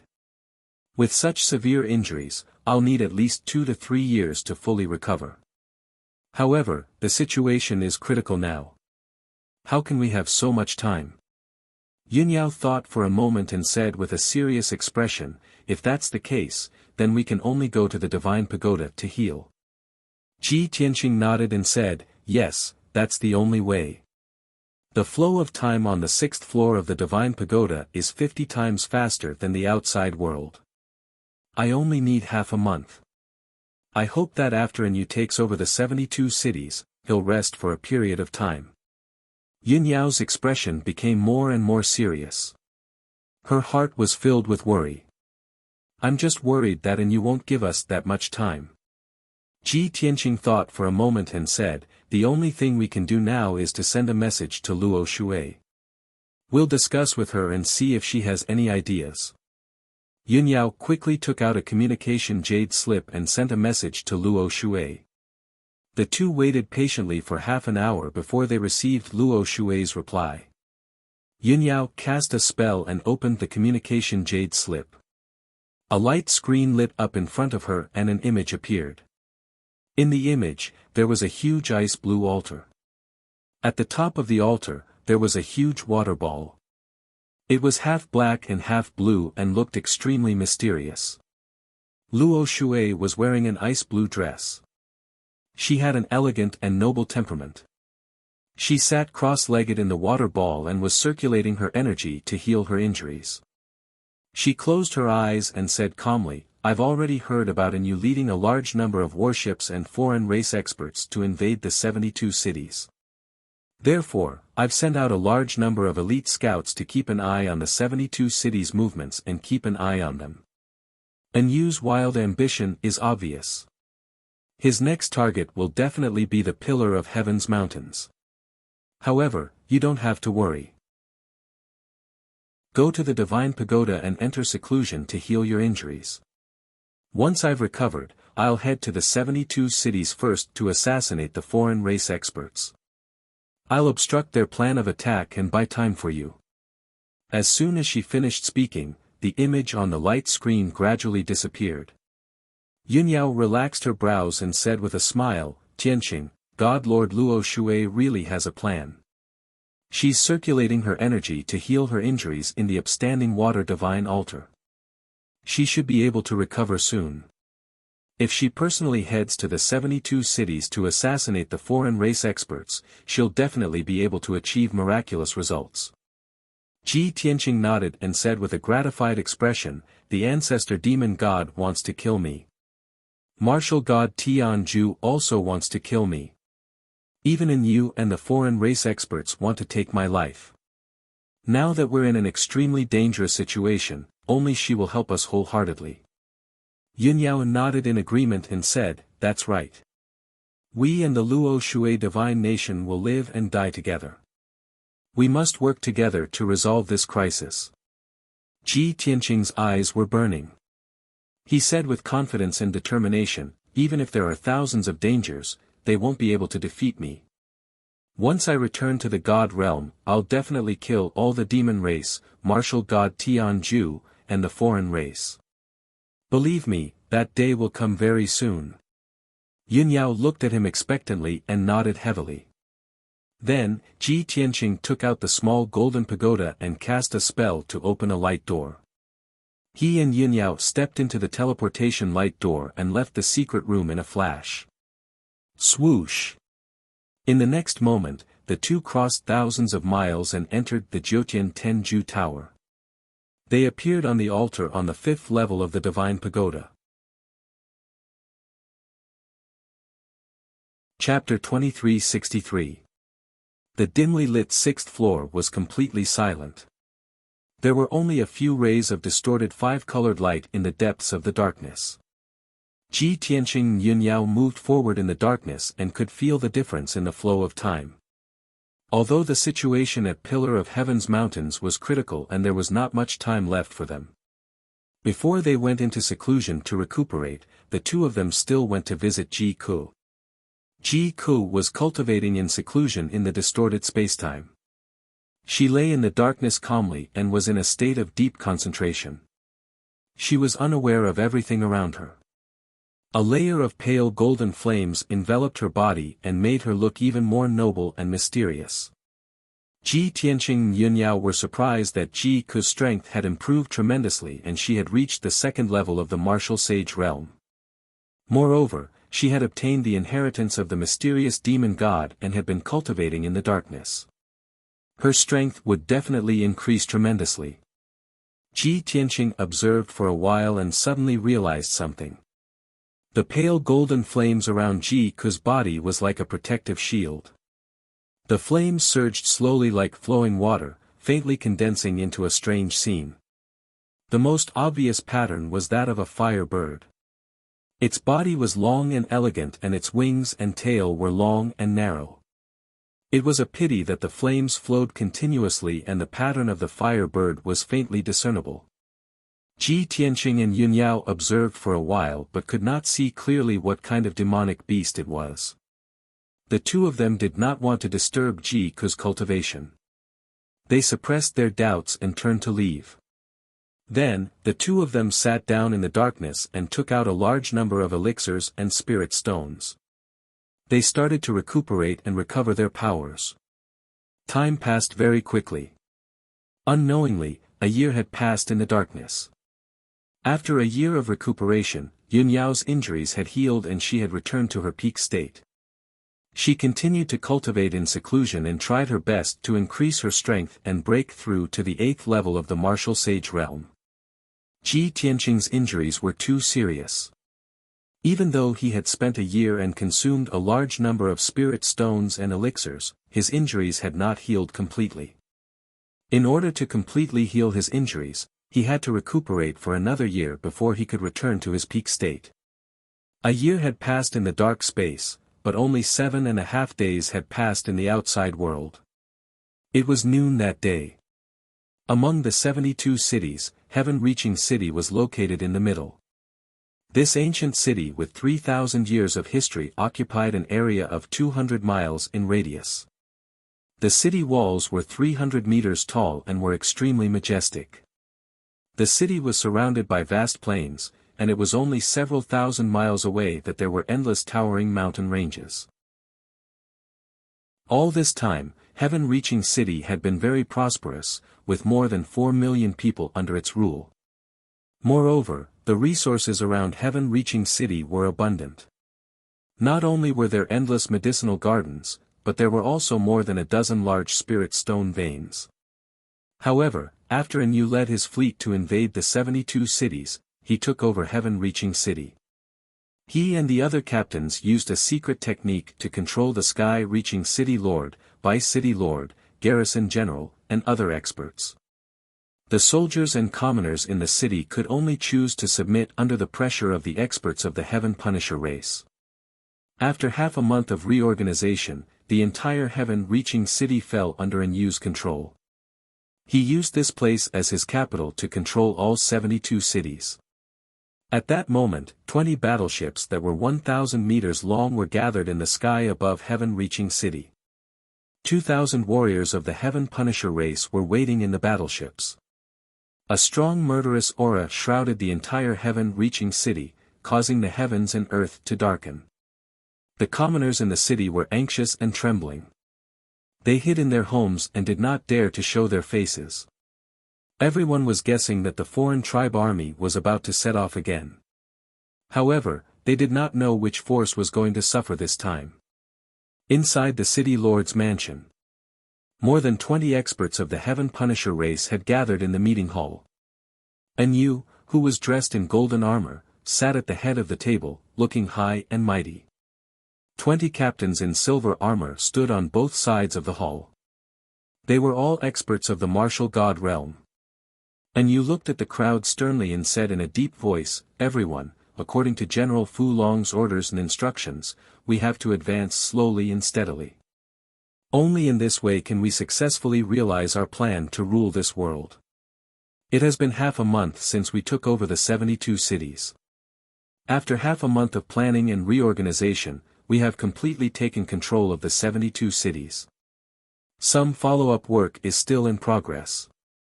Soon, this place will become our base camp, the most solid fortress. However, today, the time is ripe. We will set off again and point our swords at the pillar of heaven's mountains." Anu's stern voice reverberated in the hall. After he finished speaking, the captain in silver armor said, "Deputy General, we have been bored during this period of time. With our strength, we can crush the entire world. Why do we have to be so cautious?" The other captains nodded in agreement and chimed in impatiently. "We should have led the troops to set off a long time ago to flatten the pillar of heaven's mountains and attack the Luoshui Holy Kingdom. As the saying goes, speed is the most important thing in war. If we delay like this, the people of the Pillar of Heaven's mountains will be scared out of their wits and run away in advance." We have to be so cautious when dealing with a small pillar of heaven's mountains. Won't we have to spend a few hundred years attacking the three holy kingdoms in the future? In the end, many captains were unhappy with Yu's high position. However, the captains did not dare to complain to the dragon-subduing general. Instead, they frowned at Yu and expressed their opposition. Yu knew everyone's reaction and mentality. He was not angry. Instead, he said sternly, "I can completely understand everyone's feelings. Therefore, we will set off today and attack the pillar of heaven's mountains. Since all the captains are so impatient, I also wish you all success in your endeavors. After we take down the pillar of heaven's mountains, the dragon-subduing general will reward us according to our merits. Let's go." Yu waved his hand and gave the order to set off. He stepped across the hall and walked towards the door. The 20 captains followed closely behind. However, as soon as Yu reached the entrance, he saw 2 black-armored guards rushing towards him with hurried expressions. "General, something bad has happened. General, there is an urgent report from the front line. There is enemy news." 2 guards clad in black armor rushed to the entrance as fast as lightning, bowed to Yu, and reported the situation with an anxious tone. Yu stopped in his tracks and frowned. With a sullen face, he asked, "What happened? Why are you so flustered?" The 20 captains behind Yu were also puzzled. Their gazes gathered on the 2 guards. The 2 guards did not dare to talk nonsense and quickly reported the truth. "General, just this morning, Qingyuan city in the south was suddenly invaded by an expert. More than a dozen elite soldiers guarding Qingyuan city were all killed by a mysterious powerhouse. After the mysterious expert left Qingyuan city, he sneaked into the nearby Chang'e city and assassinated 9 elite soldiers. Captain Qi Ling, who was guarding Chang'e city, personally went to stop the mysterious expert but was killed on the spot." Chapter 2364. What? Captain Qi Ling was killed?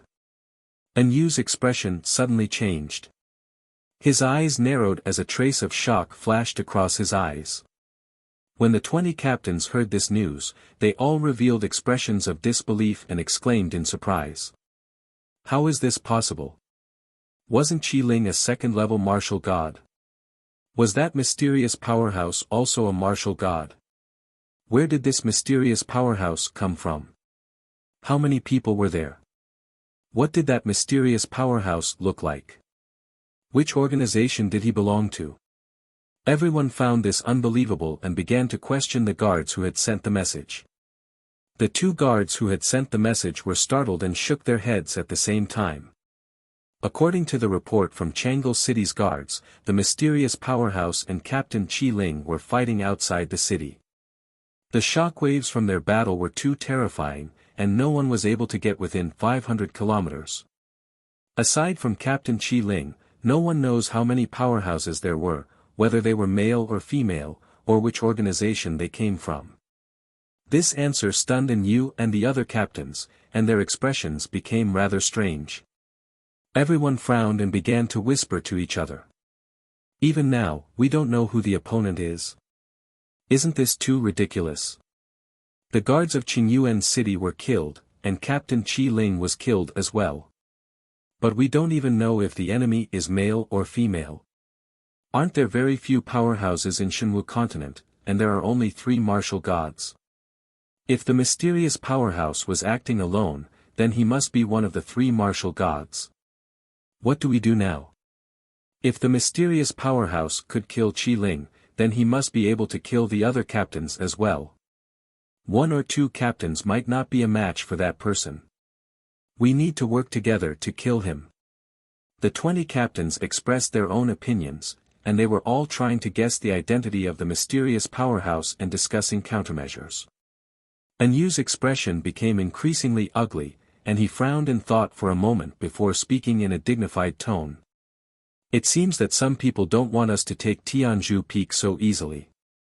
However, this is a disgrace to our race, and it is also a huge threat. For now, we can only temporarily give up on attacking Tianzhu Peak and take care of the mysterious powerhouse first. Otherwise, if this person were to wander between the various cities, he would very likely cause even greater casualties to us." Hearing this, the 9 captains nodded in agreement. However, 7 of them shook their heads in disagreement. There were still 4 people who maintained a neutral attitude and remained silent. "What mysterious expert? He's just a martial god. Why are you so scared? How can we stop our attack plan because of a mysterious expert? Even if that mysterious expert is very strong, we don't have to mobilize so many people, do we? In my opinion, we should send a few captains to surround that person and kill him. The remaining captains should continue to attack Pillar of Heaven's mountains." The few captains who were against the idea all suggested to Enyu.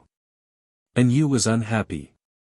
He looked at them coldly and said in a deep voice, "Well, since you're so confident, I'll give you a chance to prove yourself. The 7 of you should join hands and take the battleship and the men to encircle that mysterious expert. As long as you guys can successfully complete the mission, I will definitely request for you guys to be rewarded heavily by General Dragon subduing." Hearing his words, the 7 captains all frowned and had different opinions. "Deputy General Enyu, what is the meaning of this? Are you testing us on purpose? He. Deputy General An, are you trying to provoke us? Seems like Deputy General An is looking down on us. If that's the case, we'll accept this mission and kill that bullshit expert so that Deputy General An can take a good look at us. Deputy General An, please remember what you said just now. Set up the celebration banquet and wait for our triumphant return. Let's put it bluntly. You can send us to encircle that mysterious expert. But you can't bring your men to attack Pillar of Heaven's mountains and take all the credit for yourself. You have to wait for us to come back." The 7 captains were unhappy with Enyu, so they accepted the mission unyieldingly. In order to prevent Enyu from cheating them, they asked Enyu and the rest of the captains to wait in heaven-reaching city. Enyu was enraged by the attitude of the captains. He sneered and said, "All right, I'll set up the celebration banquet and wait for you guys to come back at the governor's mansion. Of course, you have to end this quickly and don't affect our attack plan. I'll give you guys 5 days at most." The 7 captains held their heads high and sneered confidently. "Don't worry, Deputy General and celebration banquet is mine. 5 days. That's more than enough. If we complete the mission ahead of time, will Deputy General and give us an extra reward?" And you pretended that he did not hear the last sentence and said, "Time is of the essence. You guys should depart now." The 7 captains did not say anything else. They saluted Enyu and the rest of the captains, turned around and stepped into the sky. Swoosh! Swoosh! Swoosh! In the blink of an eye, they flew into their respective battleships. Then, the 7 battleships sailed out from the fleet and flew towards the south. Soon, they disappeared into the horizon. Enyu and the rest of the captains turned around and returned to the meeting hall. The atmosphere was a little tense. The captains were talking to each other through voice transmission. One of the captains with a beard wanted to curry favor with Enyu. He asked, "General An, those 7 guys are obviously unhappy with you. Why do you still want to help them?" "Help them? Why do you say that?" Enyu raised an eyebrow and asked in confusion. The bearded captain frowned and said, "You sent them to kill the mysterious elite. After they complete the mission, you still want to reward them. Isn't that helping them?" Enyu's lips curled into a sneer as he said in a playful tone, "I know more about the 5 elements world than you do. Do you think this mission is that easy to complete? They don't know how high the sky is and they still want to enjoy the celebration banquet. He. I don't want them to come back like stray dogs." The bearded captain was even more confused. He asked, "If the Einherjar in this world is really that powerful, why did you send them to kill the mysterious elite? If they fail and are killed by the mysterious elite, won't we lose our men and our plan to conquer this world? And you smirked. So what? Even if those captains are killed, they are sacrificed in the line of duty. They can only blame themselves for not being as strong as the enemy. I've done a great job and I'm promoted to deputy general. Many of the captains are jealous and dissatisfied. They have been living a smooth life. They are very confident and arrogant. If they don't suffer some setbacks and learn their lesson, how will they listen to my orders obediently? The bearded captain suddenly came to a realization. His face was full of admiration. He smiled and said, I see. Chapter 23:65. Late at night. There were no stars in the night sky, and it was as dark as ink. In the southern region of the 72 cities, there was a city called Wuxia City. The entire city was silent, deep in slumber under the curtain of night. There were more than 1 million citizens in the city. Most of them were from the human tribe, and a small number of them were from the demon tribe. However, the city was now under the control of the Heaven Punisher tribe. Not only was there a martial god realm captain in the city governor's mansion, but there were also 18 warriors from the Heaven Punisher tribe in the city. Even though it was late at night, there were still more than 10 patrols in the city. The city guards on the surrounding city walls were also on high alert as they rested their spears on their heads. However, the defense was completely useless against a martial god realm expert. In a secret room filled with spiritual chi and cultivation resources deep in the city governor's mansion, 2 warriors from the Heaven Punisher tribe in black armor were checking the mountain of resources and putting them into their interspatial rings. These were the treasures and resources that they had obtained after taking over Wuxia City. Suddenly, a beam of icy blue light silently shone in the corner of the secret room. Swoosh! 2 beams of bone-chilling sword radiance instantly pierced through the darkness and aimed at the chests of the 2 warriors in black armor. The 2 of them were caught off guard, and before they realized anything was wrong, the sword radiance pierced through the scales on their chests. Bam! Bam! With a muffled sound, the armor worn by the 2 men was pierced, and the scales on their chests were shattered. Before the 2 of them could even scream, they fell to the ground and died. Then, an icy blue figure walked out from the darkness in the corner of the secret room. This slim and graceful figure was wearing an ice blue dress. Her face was beautiful, and her temperament was noble and cold. She glanced at the corpses on the ground and threw out a ball of icy blue flame, burning the 2 corpses to ashes. Without a doubt, she was martial god Luoxue. She had fought with the Heaven Punisher tribe before and knew their weakness. Thus, when she assassinated the martial sages in black armor, she killed them with 1 strike. After taking care of the 2 corpses, she waved her sleeve and put the mountain of cultivation resources into her interspatial ring. Although she was the ruler of the Holy Kingdom and was rich, she did not care about these resources. However, she was unwilling to let those resources fall into the hands of the Heaven Punisher race and strengthen them. In just 2 breaths' time, she had emptied all the resources and treasures. Her figure immediately became transparent and disappeared from the secret room. Not long after, she appeared in another room 1,000 feet away. In this room, there was a black-armored guard who was cultivating. Luoxue hid in the dark, shooting out an icy blue sword chi with a flick of his finger, instantly killing the black-armored guard. Next, she teleported to another room and assassinated 2 black-armored warriors without making a sound. As time passed, she appeared and disappeared like a ghost in the city lord's manor, coming and going without a trace. In the short span of an hour, she had consecutively killed 12 black-armored warriors. With her divine consciousness, she discovered that there was only 1 martial god realm captain left in the city lord's mansion. There were also 6 black-armored warriors scattered around the city walls. Luoxue decided to kill the captain first before dealing with the remaining black-armored warriors. The study of the city lord's manor was brightly lit. A middle-aged man who was as muscular as a rhinoceros and wore silver armor sat before a tall table, frowning as he pondered something. He was the captain of the battleship Nebula, a third-level martial god realm expert. Ever since the Heaven Punisher race had taken over the 72 cities, Nebula had been busy. In order to completely control Wuxia City and plunder as many resources and treasures as possible, he was worried sick. Not long ago, he had received a message from Anu. It was said that a mysterious expert had infiltrated the 72 cities and was assassinating the captain and the Heaven Punisher warriors. Up until now, more than 30 warriors had been killed, and Captain Qi Ling had also been assassinated. Anu reminded him to be more alert and to report immediately if there were any abnormal situations. When Nebula heard the news, he was worried and was considering how to deal with it. At this moment, an extremely cold and dangerous aura instantly appeared from the corner of the study.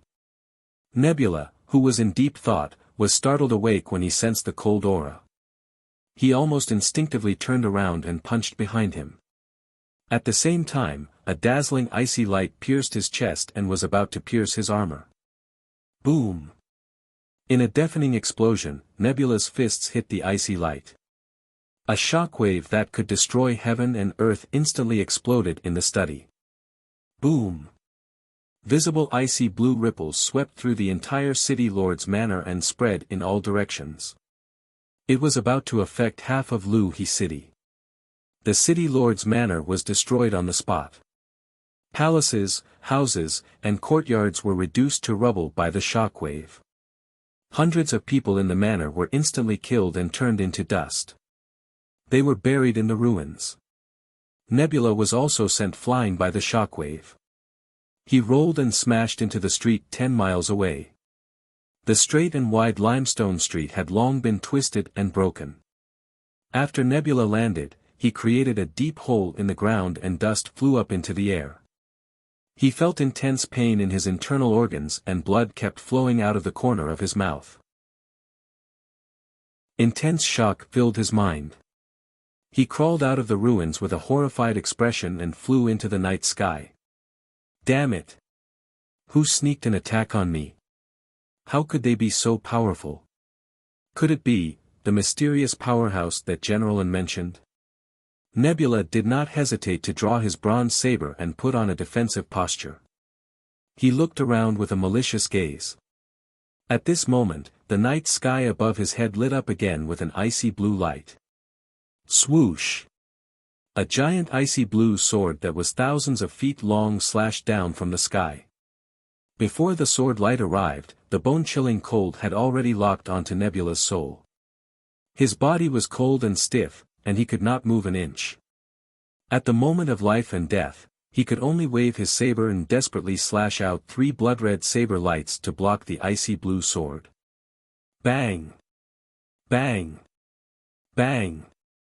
The blood-red saber lights collided with the icy blue sword, causing an earth-shattering explosion. The icy blue sword shattered into millions of ice crystal fragments and scattered in the night sky. The blood-red saber lights also collapsed. Nebula was once again sent flying and smashed into the ruins below. Another huge hole was created in the ground and more than 10 ravines split open. The entire Wuxia City shook violently as if a super earthquake had occurred. The people in the city were awakened and ran away in panic, letting out cries of fear and despair. The previously silent city suddenly became noisy and chaotic. Nebula did not have time to care about the situation in the city. He cursed with a ferocious expression and turned to fly towards the north. He didn't even get to see who his opponent was before he was severely injured. He knew very well that if he continued to stay in Wuxia City, he might lose his life. In order to save his life, he was willing to give up Wuxia City. Swoosh! Nebula, who was shocked and flustered, teleported 300 miles away and fled to the sky above the wasteland outside the city. However, the other party seemed to have expected him to escape. Chapter 2366. Pang pang pang. Xingyun couldn't dodge in time and was struck by the 3 sword rays. A loud explosion shook the sky, causing the night sky to tremble violently. An icy blue shockwave visible to the naked eye spread out like a ripple, sweeping across an area of 800 kilometers. Xingyan was sent flying, and the silver armor he was wearing completely shattered, scattering into the night sky. His right arm and hind leg had been cut off, and blood was gushing out. After flying dozens of miles in the night sky, he crashed heavily into the wilderness outside the city. A deep crater was smashed into the ground, and mud flew up into the air. At this moment, a figure appeared in the sky where he had been standing.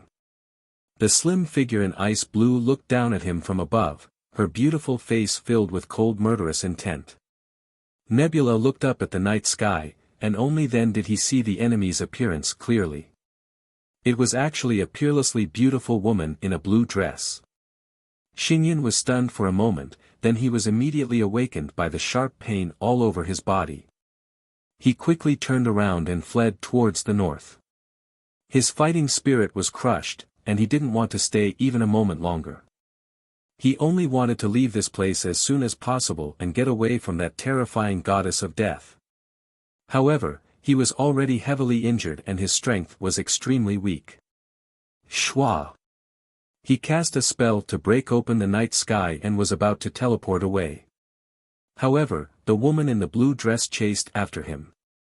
She appeared behind him out of thin air, about 10 miles away. She raised her left fist expressionlessly, and a ball of dazzling white light shot through the air. Boom! With a loud explosion, the spatial crack that Xingyan had created was shattered on the spot. The berserk impact force blasted Xingyan back 10,000 feet away, vomiting blood repeatedly from his mouth. At the same time, the woman in blue brandished her divine sword and slashed out more than 300 times in an instant. Swish! Swish! The overwhelming icy blue sword light formed a mysterious and profound sword formation that enveloped the nebula.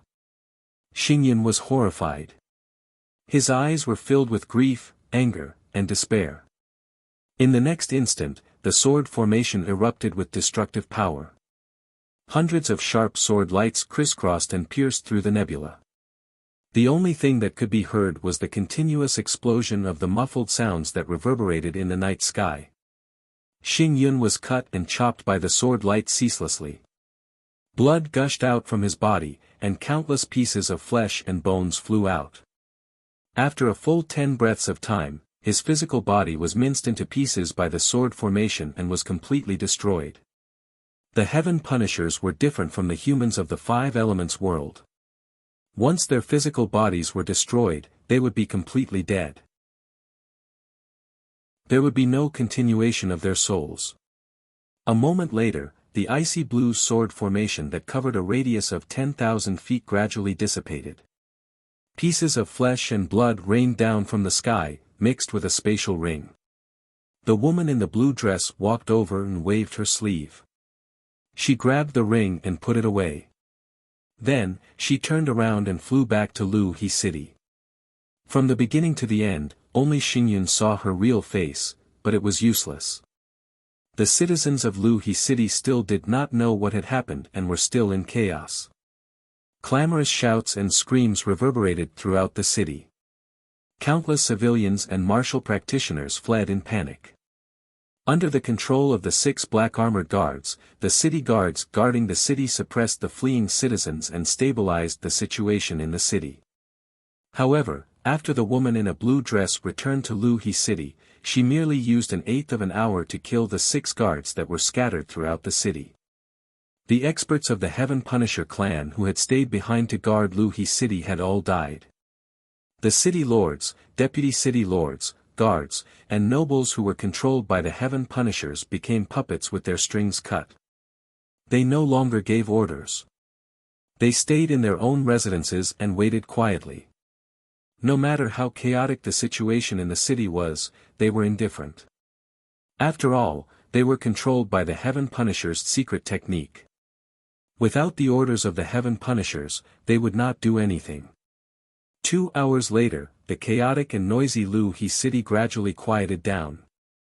The citizens who were filled with fear and worry gradually calmed down when they saw that there was nothing unusual inside or outside the city. There were no signs of fighting either. A night passed. When a new day arrived and the sun rose, everything returned to normal. However, at this moment, 7 black warships that were 10,000 feet long sped over from afar. The 7 warships stopped above Luhi City and hovered high in the sky, blocking the warm sunlight.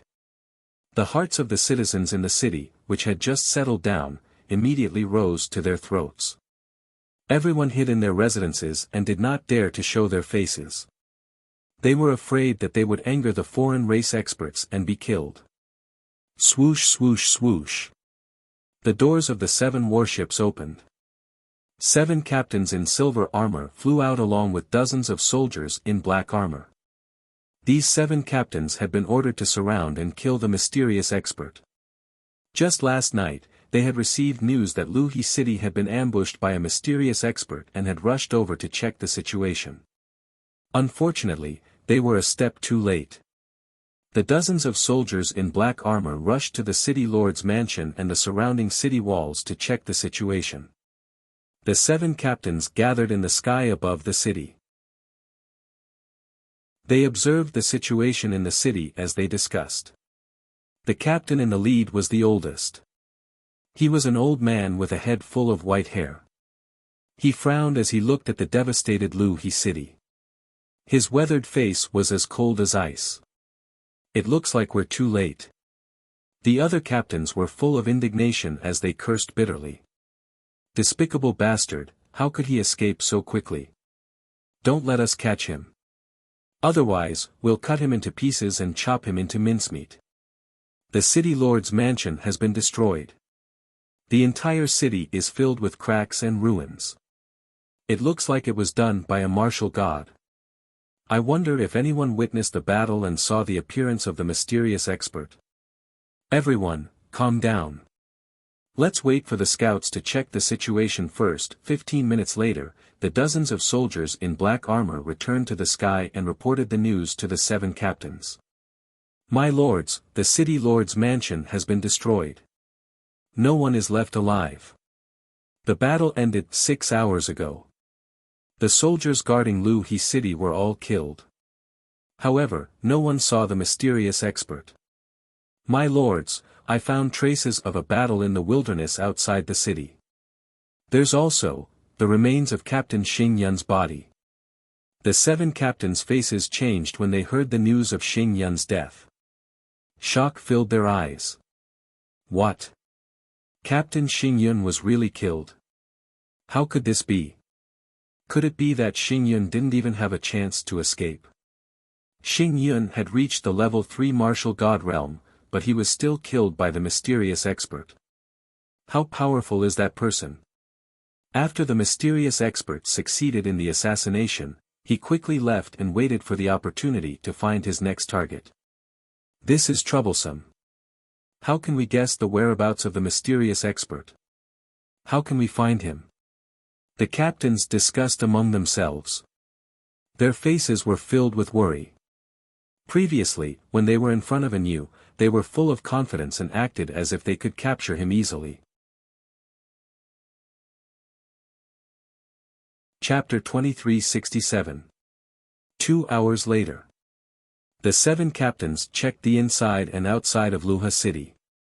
They even rushed to the wasteland outside the city to collect the remains of Xing Yun's body.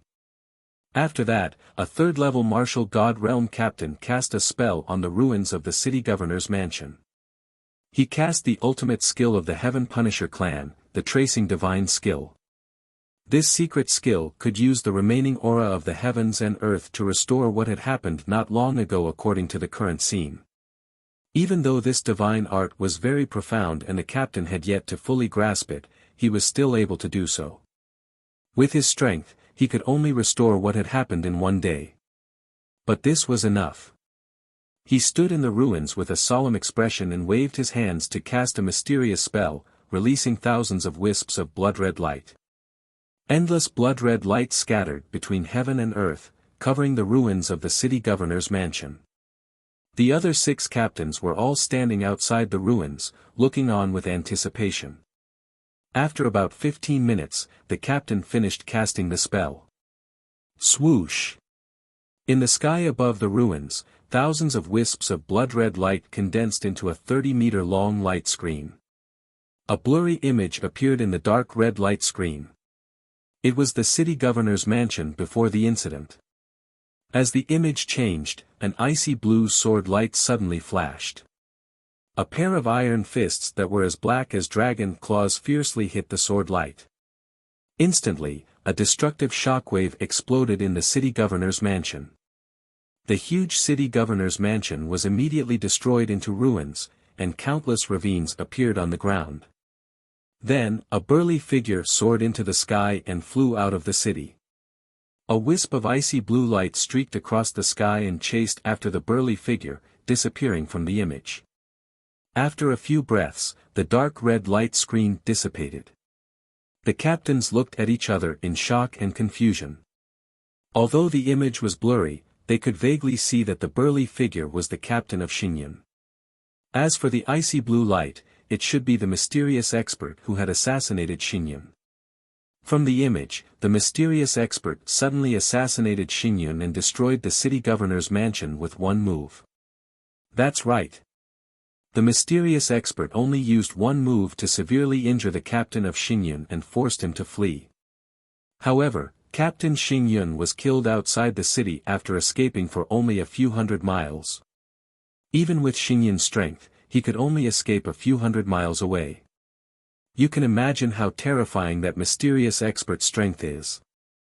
I dare to confirm that the mysterious expert's ability is absolutely at 5th stage realm and above, or possibly even at 7th stage realm.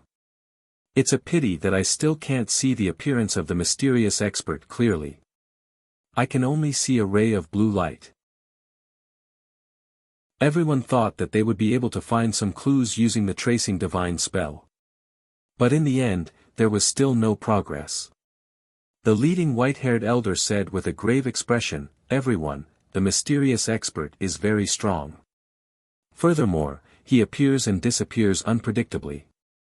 He is very difficult to deal with. We must brace ourselves and do our best to deal with this. Only by successfully completing the mission would he be able to hold his head high. Otherwise, and you will laugh at us." Everyone nodded to show that they understood. Their expressions and eyes were also very serious. "Don't worry, Captain Bai Yun. Since we dared to accept this mission, we are confident that we can complete it." "Humph. Even if we have to pay a high price, we have to complete it successfully. We can't let you look down on us. It's only now that I understand that that fellow is really sinister. No wonder he intentionally provoked us. Captain Bai Yun, make a decision. How should we deal with this?" Captain Bai Yun was the leading white-haired elder. He muttered to himself for a moment and spoke out in a low voice, "Everyone has seen it. There should only be one mysterious expert. This person is always alone and mysterious. He is extremely difficult to deal with. But this person's actions are traceable. Earlier he had sneak attacked Qingyuan City and Chang'an City. Last night he sneaked an attack on Luhe City. These three cities are not far apart from each other and the order is from south to north. So the mysterious expert's next target should be one of the nearby cities." Captain Bai Yun's analysis was clear and logical. The other few captains nodded their heads continuously, expressing their agreement and conviction. Captain Bai Yun continued, "This seat has seen the map. There are two cities nearest to Luhe City. They are Giant Spirit City in the north and Chao Mountain City in the northwest.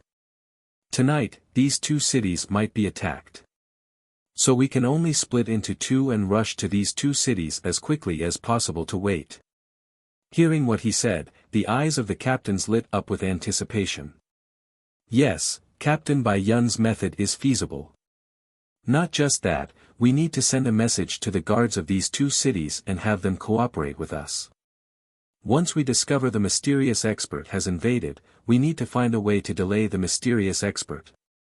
Also, we need to use the blood shadow crystal to record the appearance of the mysterious expert. The mysterious expert is very strong. If we split into two, I fear it will be difficult to kill him. Once we discover this person's whereabouts, we need to keep in contact and complete the encirclement as quickly as possible. The captains brainstormed and put forward different suggestions. Soon, the plan was perfected.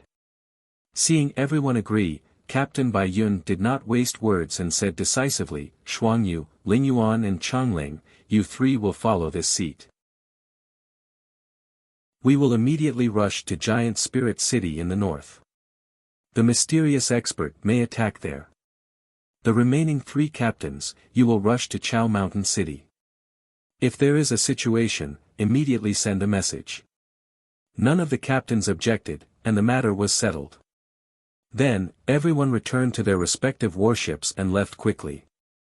White Cloud, Shuangyu, Lingyuan and Changling's 4 warships quickly rushed to Giant Spirit City in the north. The other 3 warships rushed to Chao Mountain City as fast as lightning. Giant Spirit City was very close to Luha City, only 60,000 miles away. The warships were very fast and reached the vicinity of Giant Spirit City in just 4 hours. In order to keep it a secret, the 4 warships stopped a few hundred miles away from the city.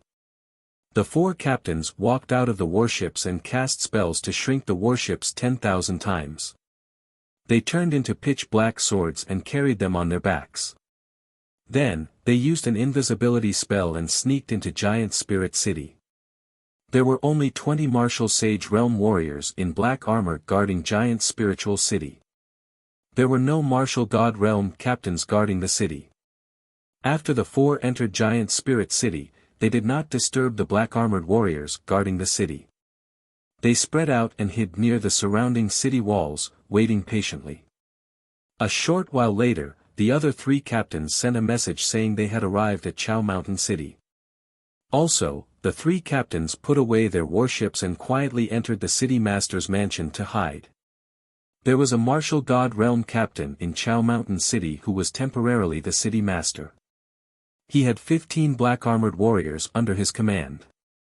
The 3 captains met up with him and hid in the city master's mansion, waiting for the mysterious expert to walk into the trap. When the 2 groups finished their ambush, it was already evening. Chapter 2368. 4 hours later, it was deep into the night. Giant Holy City was silent. Only a few palaces and courtyards were still lit. Ever since the Heaven Punisher took over this city, a curfew had been enforced. After dark, no people or martial artists walked outside. They all stayed at home and were not allowed to go out. Therefore, only the patrolling guards were walking around Giant Holy City. The atmosphere was dull and silent. Bai Yun, Shuangyu, Changling, and Lingyuan were hiding under the city walls in 4 directions. They hid their presence and waited patiently. Waiting was the most torturous. Time seemed to slow down. Bai Yun, Shuangyu, and the others were excited and expectant, but also worried and nervous. They hoped that the mysterious expert would appear as soon as possible, but they were also worried that the mysterious expert was too strong. It was hard to predict whether tonight would be a blessing or a disaster. Finally, it was midnight. The night was even darker, and the cold wind was still howling. Suddenly, a dazzling icy blue brilliance lit up in the city lord's mansion. Then, a deafening explosion spread in the night sky. Bang! With that muffled explosion, an icy blue shock wave swept through the entire city lord's residence. Several majestic palaces, dozens of courtyards, and pavilions were immediately blasted into ruins. Debris and dust flew into the sky. This sudden turn of events shocked Bai Yun, Shuangyu, and the other 3. Their eyes shone brightly. The mysterious expert really came. Humph, that guy really walked into the trap. We finally caught him. Damn it. We guarded the city walls, but we did not detect that person's presence. How did he sneak into the city lord's residence? As these thoughts appeared in their minds, the 4 captains rushed to the city lord's residence at their fastest speed. Whoosh whoosh whoosh whoosh. For streams of light cut through the night sky and surrounded the ruined city lord's residence in the blink of an eye. The four stared sharply at the ruins.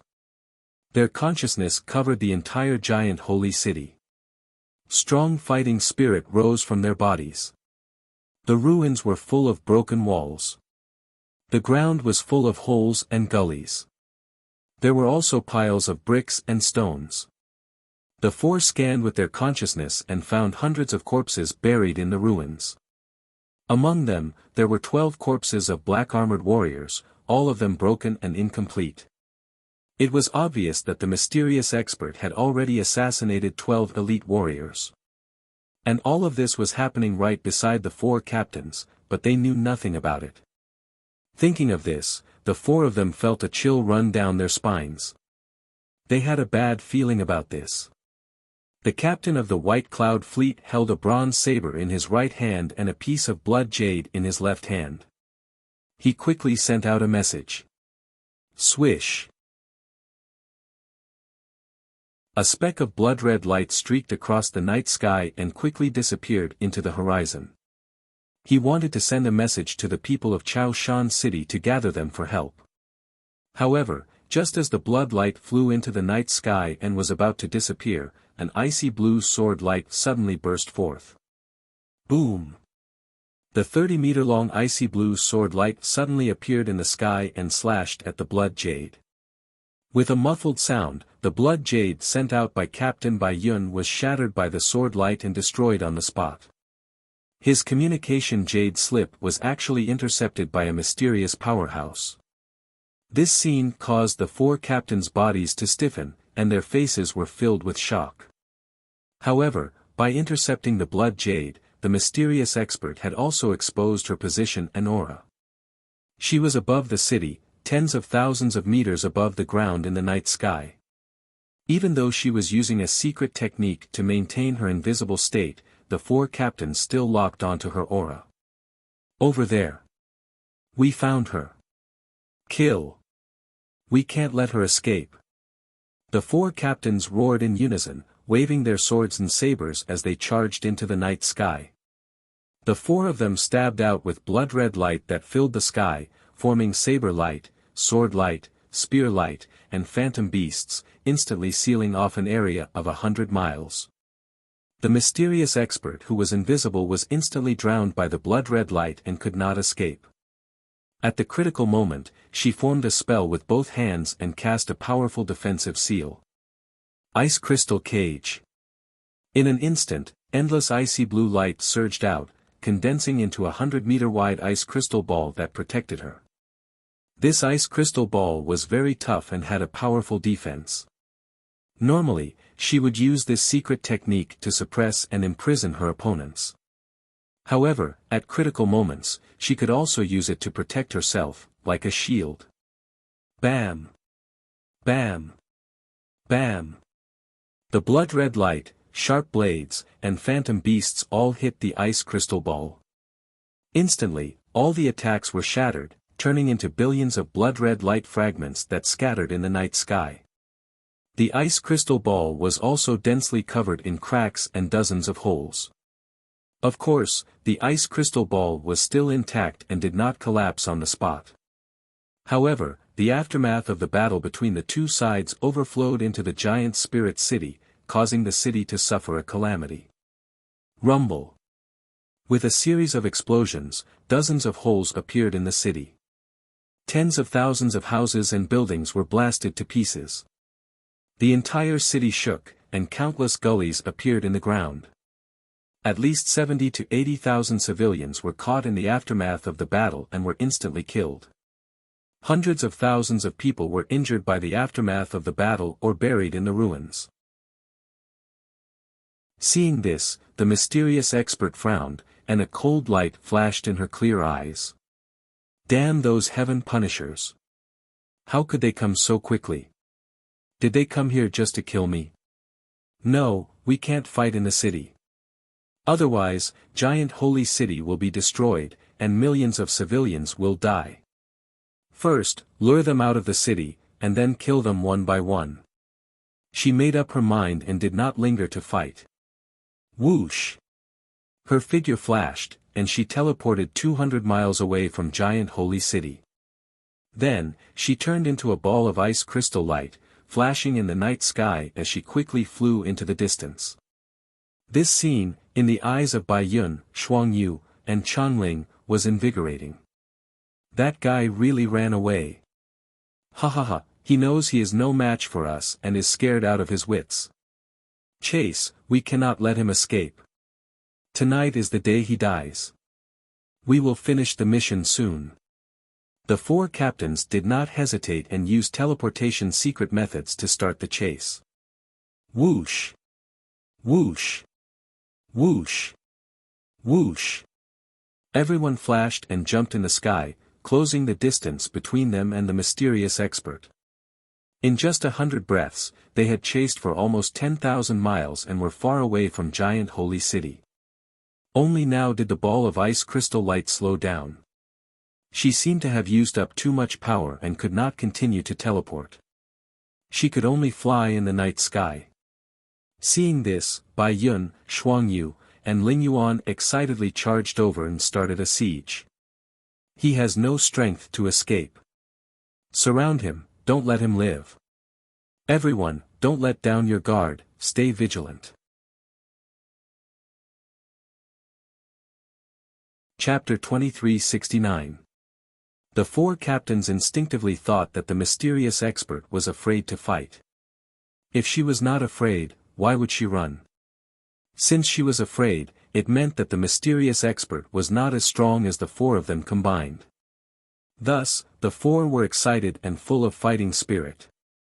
Heaven sealing blood seal. 100 refinement divine spear. Space splitting 1000 blade slash. Phantom 10 extreme sword. The four captains brandished their sabers and swords, unleashing their ultimate moves to besiege the mysterious expert. The mysterious expert seemed to know that she could not escape and stopped. She looked coldly at the four captains, a faint sneer at the corner of her mouth. Her left palm shot out a monstrous icy blue light that turned into a 1,000-foot-long ice crystal dragon shadow that shot towards Lingyuan and Changling. Her right hand swung the water-reversing sword, sending out thousands of sword lights that covered Bai Yun and Shuangyu. In an instant, the sky full of sword and saber lights collided with a deafening sound. Bam! Bam! Bam! Countless sword and saber lights collapsed, turning into billions of five-colored fragments that scattered in the night sky. The heaven and earth within a radius of 1,000 miles were all illuminated brightly. Violent and devastating shockwaves spread out in all directions, affecting everything within a radius of 1,000 miles. More than a dozen towering mountains collapsed into ruins on the spot. Dozens of gullies split open in the ground, like bottomless abysses.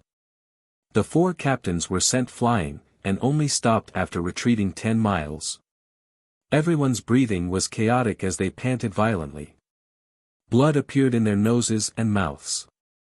Clearly, the four of them had been at a disadvantage in the clash just now, and had suffered light injuries. The icy blue light that enveloped the mysterious expert was also shattered.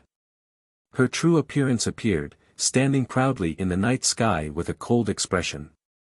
Only now did the four captains see the appearance of the mysterious expert. It was a human woman. Also, this woman was wearing an icy blue dress. Her face was beautiful, and her aura was cold and noble, like a goddess descending to the mortal world. At this moment, Bai Yun, Ling Yuan and the others were stunned.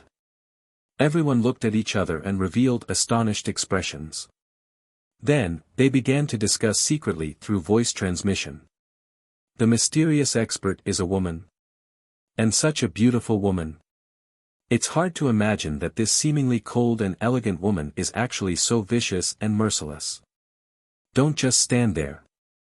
Use the blood shadow crystal to record her appearance. The Changling captain was the first to recover. He hurriedly took out a fist-sized diamond-shaped crystal and cast a spell to activate the formation. Immediately, the rhombus-shaped crystal lit up with a dark red light, recording the appearance of Luo Shui. Chongling wanted to record more scenes so the true face of the mysterious expert could be seen more clearly.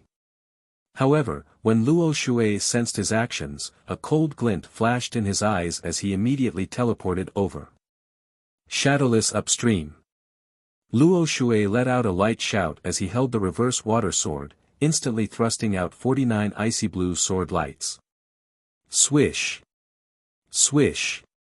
Sharp sounds occurred as 49 sword lights crisscrossed towards Chongling. However, the strange thing was that the icy blue sword light disappeared in a flash, as if it had been swallowed by the night sky. Chongling held the blood shadow crystal and was casting a spell to record the scene. When he suddenly saw Luo Shui rushing over, his expression changed and he hurriedly put away the blood shadow crystal. As he retreated, he swung his long blade and sent out 4 enormous blades of bloody light. Yet, as he was focused on blocking the Luo Shui coming from the front, he suddenly felt a cold chill on his back. An icy danger of death suddenly attacked him, causing him to show a shocked expression. Bam bam! In the next moment, more than a dozen invisible sword lights pierced his back. With a muffled sound, blood sprayed. An enormous bloody hole appeared on Chongling's back. The wild impact sent him flying, tumbling towards the Luo Shui. At this moment, another 30 beams of invisible sword light pierced into his face. Another string of muffled sounds occurred. His face and chest were covered in blood and flesh. Even the blood-red scale armor on his chest had been pierced 3 times, and blood was gushing out from it. His body convulsed as he screamed in pain and fell from the sky towards the ground. Bai Yun, Ling Yuan and Shuang Yu saw with their own eyes that Chongling was seriously injured. Their eyes bulged and they roared as they charged. The 3 of them sent out bloody blades of light. They used a secret method to form the images of vicious beasts that covered the Luo Shui. The Luo Shui had wanted to take the chance to kill Chongling but was blocked by Bai Yun and the others. He could only wave his sword to block. Bam bam bam. Both sides used their ultimate skills and fought fiercely in the sky, causing the sky to tremble. The rays of light were especially dazzling and lit up the night sky. Violent shockwaves spread out like ripples, turning the surroundings into ruins. The seriously injured Chongling fell into the ruins, creating a large cloud of dust. He struggled up, looked down at his blood-stained body, and hurriedly took out 2 dark red pills and swallowed them. Then, he staggered out of the deep pit and flew into the distance. In his present state, it was not suitable for him to continue fighting. He could only watch from afar and heal his wounds. The blood-colored scale armor on his chest had already been pierced 3 times, leaving 3 cracks on it. If the scale armor shattered, then he would not be able to keep his life and would die on the spot. Swoosh! Chongling flew through the night sky like lightning and fled into the distance. However, he had only flown 10 miles away when he was struck by a violent shockwave. Pew! Chongling spat out a mouthful of blood. His consciousness blurred and he almost fainted. However, the powerful shock wave sent him dozens of miles away. He gritted his teeth and used his strong willpower to maintain his consciousness and continue to fly into the distance. When he was 1,000 miles away and far from the battlefield, he was finally safe. But he had completely lost his will to fight and did not dare to stop. He took out his pitch-black blade and cast a spell to turn it back into a warship 10,000 feet long. He burrowed into the warship and hurriedly ordered the black-armored warriors to steer the warship away from this place. Then, he entered a secret room and went into seclusion to heal his wounds. Swoosh! The warship tore through the night sky like lightning and quickly left. At the same time, the battle between Luo Shui, Bai Yun, Shuang Yu and Ling Yuan reached its most intense moment.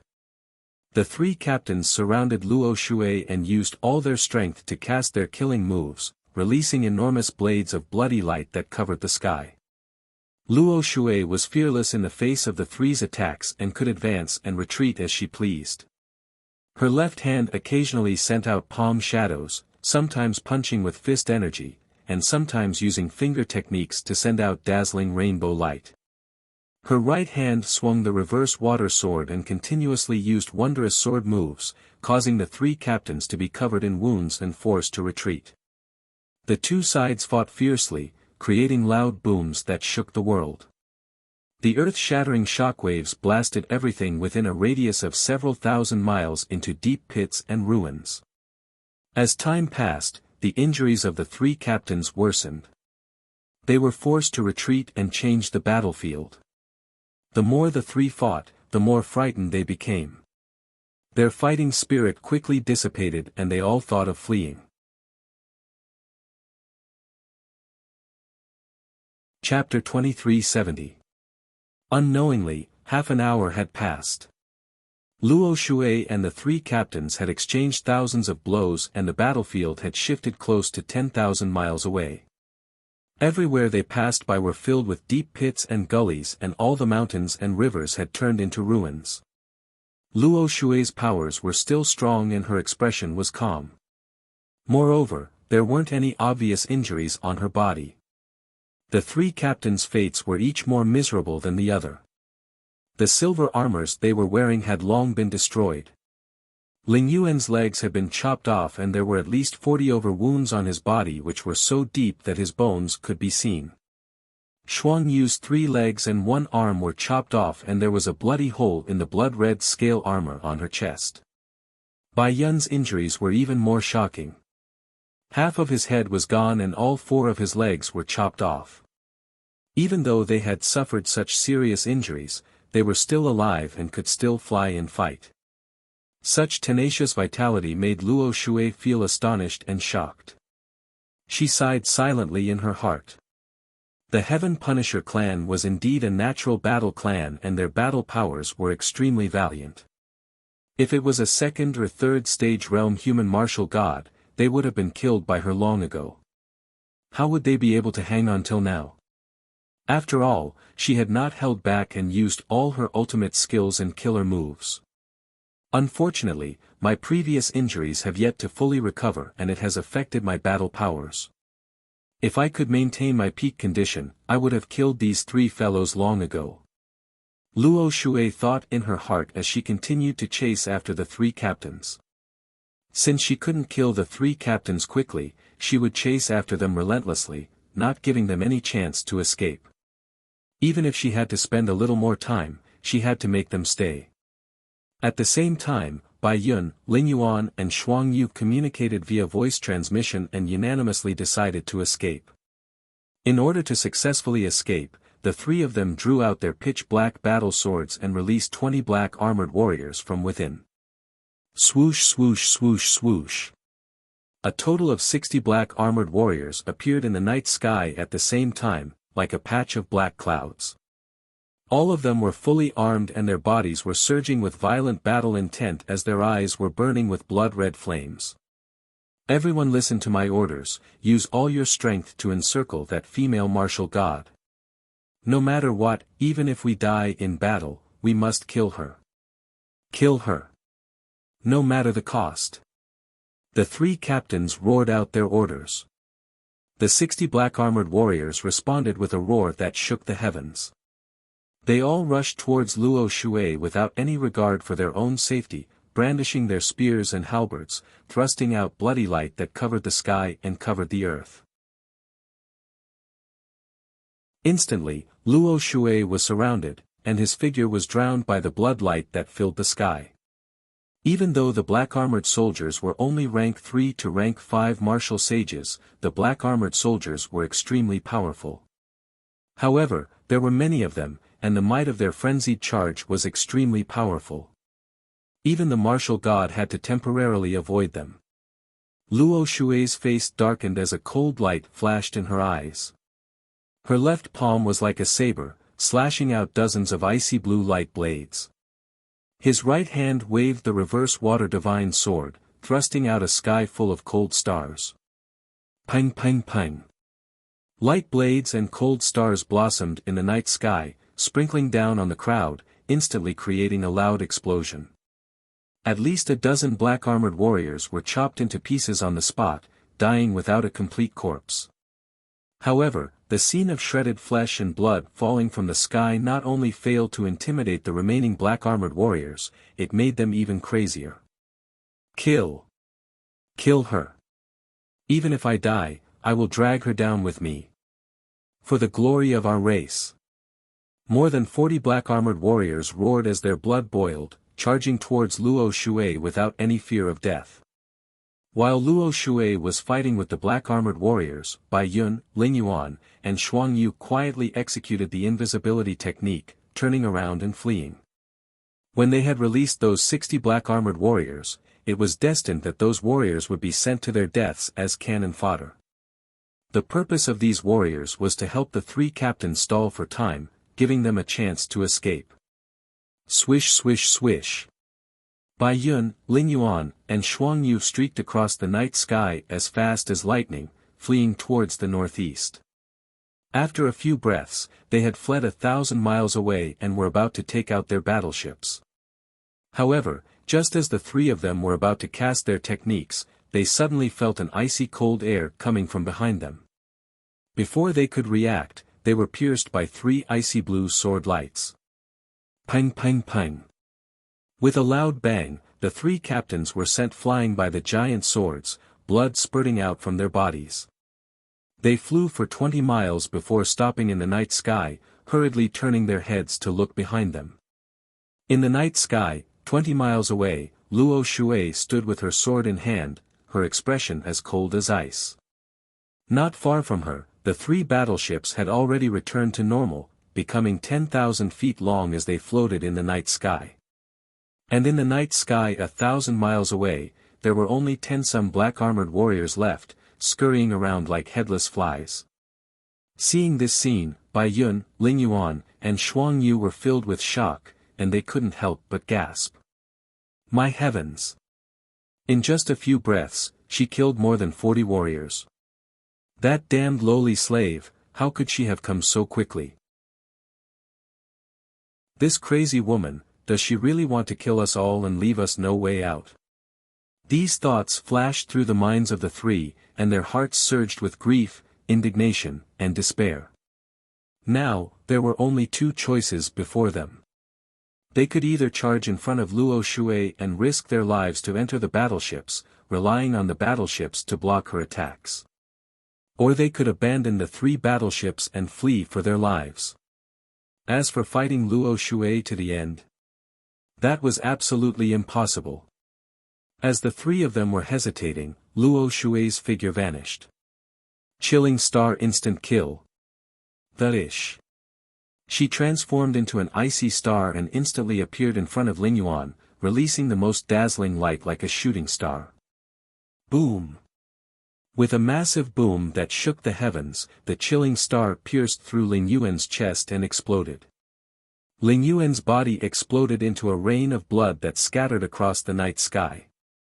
Bai Yun and Shuang Yu stiffened at this sight, fear flashing in their eyes. The 2 of them no longer hesitated, using a teleportation technique to turn and flee. At the same time, the 2 of them used their divine sense to order the people on the battleships to immediately drive the battleships away. Whoosh! Whoosh! 2 bloody lights flashed in the night sky. Bai Yun and Shuang Yu fled northeast and northwest respectively, each teleporting 300 miles away. Luo Shui did not hesitate either, teleporting 300 miles to catch up to Shuang Yu and thrusting her sword. Boom! 1,000-foot-long icy blue sword light pierced through Shuang Yu's body, causing it to collapse into pieces of flesh and blood. Luo Shui did not stop, using another teleportation technique to pursue Bai Yun. The 2 of them were separated by 1,000 miles, constantly flashing in the night sky as they leapt forward. One fled for her life, the other pursued relentlessly. Every time their figures flashed, they would cross more than 300 miles. As time passed, the 2 of them drew closer and closer. Half an hour later, Luo Shui chased for more than 10,000 miles before finally catching up to Bai Yun. She swung her sword and shattered him. At this point, she had killed 3 of the 4 martial god realm captains. Only Changling had fled ahead of time, but he was also heavily injured, a tragic sight.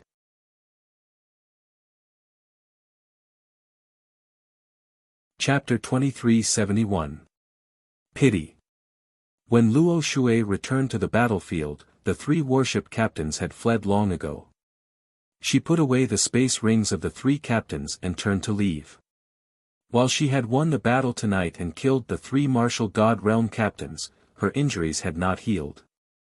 However, she had not fully recovered from her injuries to begin with, and she had used up too much of her divine power, so she was already mentally exhausted. She decided to leave Giant Spirit City and find a safe place to recover her Shen power. Once her Shen power recovered, she would carry out the assassination mission. As for the space rings of the 3 captains, she would leave them until she had time in the future to check them. She believed that since the 3 captains led over 100 martial sages, they must have a lot of resources. Also, she might be able to find some secrets from the 3 space rings and deepen her understanding of the Heaven Punisher race. The chaos in Giant Spirit City lasted for several hours before calming down. First, the city master's mansion was destroyed and half of the city turned to ruins. Then there was an earth-shaking explosion outside the city and divine light shrouded the sky. These scenes made the people of Giant Spirit City realize that there had been a great battle between powerhouses. The next morning, people found that the foreign city master who controlled Giant Spirit City had disappeared. Even those mysterious and powerful black armored guards were left with only a few of them. Therefore, the news that Giant Spirit City had been attacked and that the outsiders had suffered heavy casualties immediately spread out. It was early in the morning and the sun was rising. Chao Mountain City was calm. The entire city had just woken up. At this time, a pitch-black warship cut through the sky and arrived above Chao Mountain City. Whoosh! The warship suddenly shrunk 10,000 times and turned into a pitch-black sword. A Heaven Punisher covered in blood appeared in the sky. He was Chongling, who had escaped early and luckily survived. He carried the pitch-black sword on his back and hurriedly landed in Chao Mountain City and the city master's mansion. The 7 fiends captain who controlled Chao Mountain City and the 3 captains hiding here immediately sensed his presence and hurriedly ran out. Whoosh whoosh whoosh whoosh. At the gates of the city master's mansion, the 7 fiends captain and the other 3 stopped Chongling.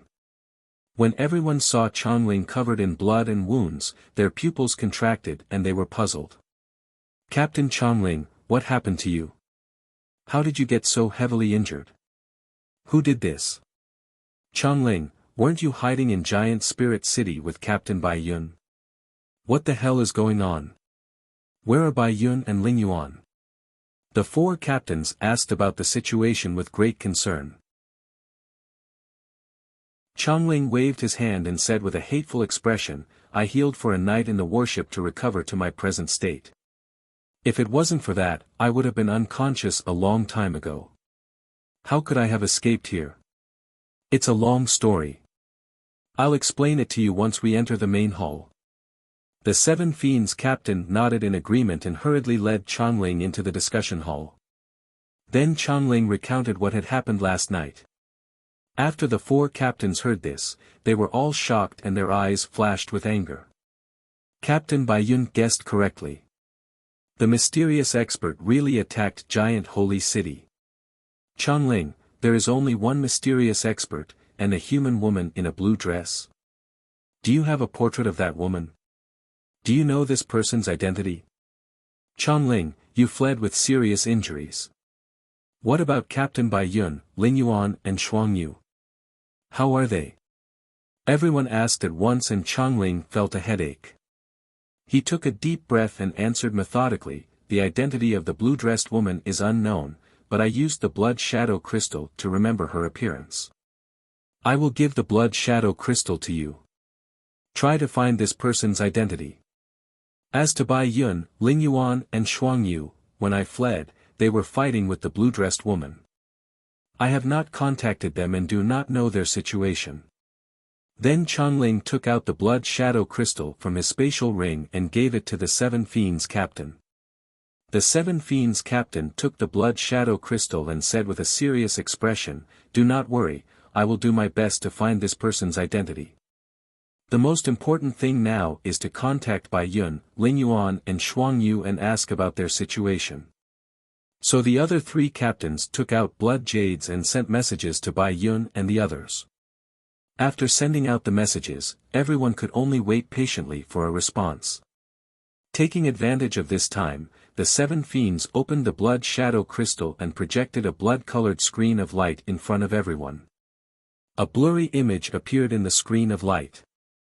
A young woman in a blue dress stood in the night sky with a cold expression and murderous aura. The image lasted for a breath and then quickly dissipated. However, this was enough for the captains to see the blue-dressed woman's appearance. Everyone furrowed their brows and began to discuss with a grave expression. As expected, there is only one person, and a beautiful human woman. This woman is so strong. She must be one of the strongest people of Shenwu continent. Supposedly, Shenwu continent has 3 martial gods. Of them, only the Luoshui martial god is a woman. The Seven Fiends captain nodded and said confidently, "This blue-dressed woman is most likely the Luoshui martial god." Changling's lips curled into a bitter smile. He said in a low voice, "Even if we know that the mysterious expert is the Luoshui martial god, so what?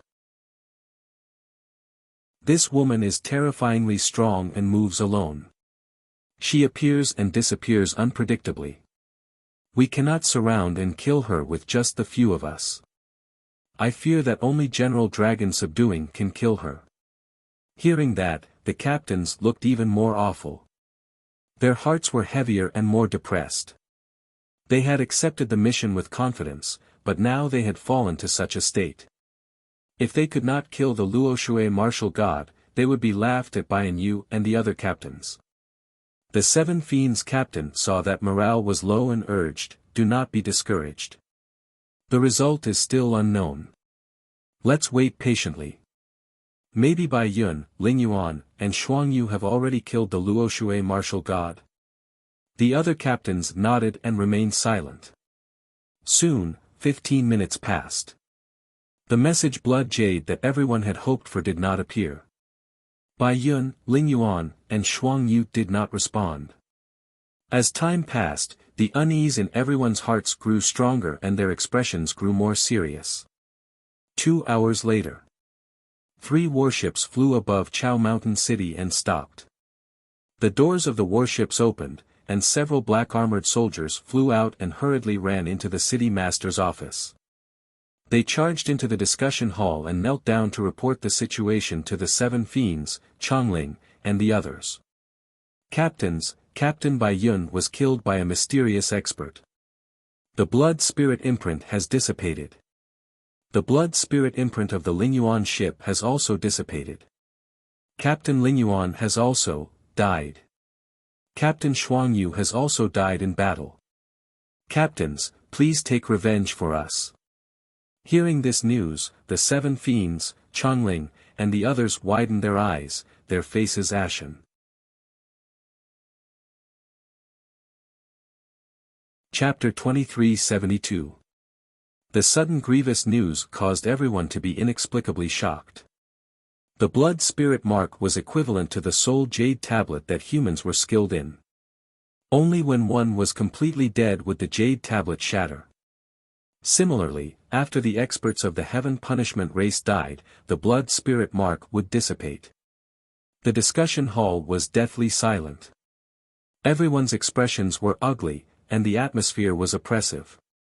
The black-armored soldiers who had reported the news tactfully retreated to the side and remained silent. A long time later, the Seven Fiends spoke and broke the silence first. "I really didn't expect that the strength of that mysterious powerhouse would be so formidable. 4 captains went to Giant Spirit City to ambush her. Not only were they unable to kill her, 3 died and 1 was wounded. After this seat took control of Chao Mountain City, I have been studying history books to understand the situation of Shenwu continent. According to what this seat knows, the leaders of the 3 divine kingdoms are all 5th-level martial gods. Moreover, They had already become deities several thousand years ago and had accumulated an extremely deep foundation. It seems that the mysterious expert must be the Luoshui martial god. Chongling and the other 3 captains nodded in agreement. One of them said worriedly, "Since the Luoshui martial god is so strong, then I fear we will not be able to complete our mission." Chongling nodded and said, "Yes, this seat is seriously injured and can only go into seclusion to heal. The 3 of you are not a match for her, so do not continue." The 7 fiends said solemnly, "The Luoshui martial god is not someone we can defeat. Our top priority is to report this news to Deputy General Yu and have him deal with it." Chongling and the 3 captains immediately had ugly expressions. Humiliation and embarrassment flashed through their eyes. The 4 shook their heads and rejected this suggestion in unison. "No, there is no need to inform Yu of this matter. He wants to see us make fools of ourselves. I think Yu guessed long ago that the mysterious expert is the Luoshui martial god. He is purposely tricking us, this damned bastard. City Master 7 Fiends, report this matter directly to General Dragon Subduing. With Yu's strength, he is not a match for the Luoshui martial god. Only General Dragon Subduing can kill the Luoshui martial god." Since the 4 captains had unanimously agreed, the 7 fiends would not be stubborn. He nodded and said, "All right, then we'll do as you say.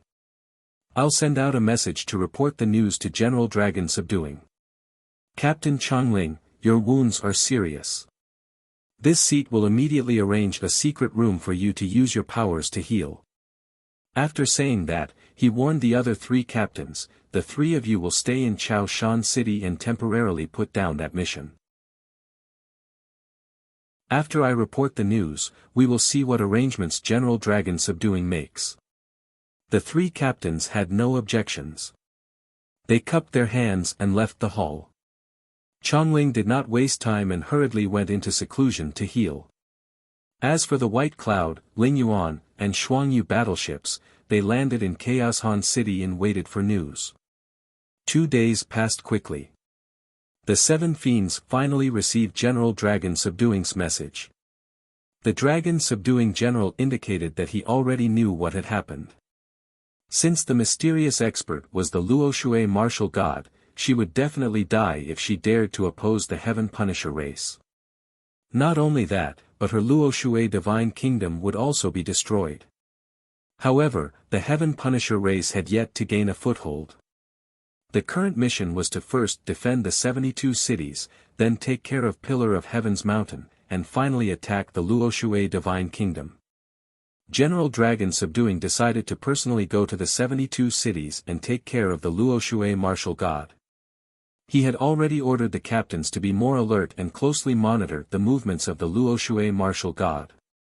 The 7 fiends, Chongling and the others could not just sit and wait for death. They had to actively investigate the Luoshui martial god. This way, General Dragon Subduing could quickly find the Luoshui martial god and kill him when he reached the 72 cities. After reading the message in the Blood Jade, the 7 fiends hurriedly notified Chongling and the 3 captains. So Chongling continued to heal in the city master's mansion. The other 3 captains left Chaoshan City with many scouts to search for news of the Luoshui martial god. 3 days later, in the morning. In a mountain peak in a vast mountain range. Luoshui sat cross-legged in a dark cave and slowly finished her cultivation. After 3 days and 3 nights of cultivation, her wounds had healed and her Shen power had returned to its peak. She slowly opened her eyes and murmured to herself, 3 days have passed. The news of the battle at Giant Spirit City should have spread through the 72 cities.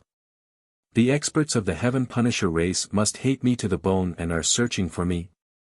I have to be more careful in the future. How smart was the Luoshui martial god? Of course she could guess that the experts of the Heaven Punisher race would form a net and swear to kill her. But she was not worried or fearful. With her strength and methods, even if she was surrounded by 6 or 7 martial god realm captains, she could easily escape even if she was not a match. I wonder how Tianxing and Yunyao's wounds have healed. Luo Shui frowned and murmured worriedly.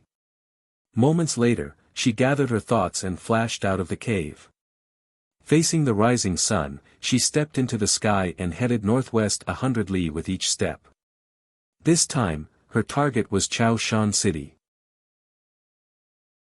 Although she knew that the Heaven Punishers would definitely gather many elites to search for her and kill her, she knew that the Heaven Punishers would definitely gather many elites.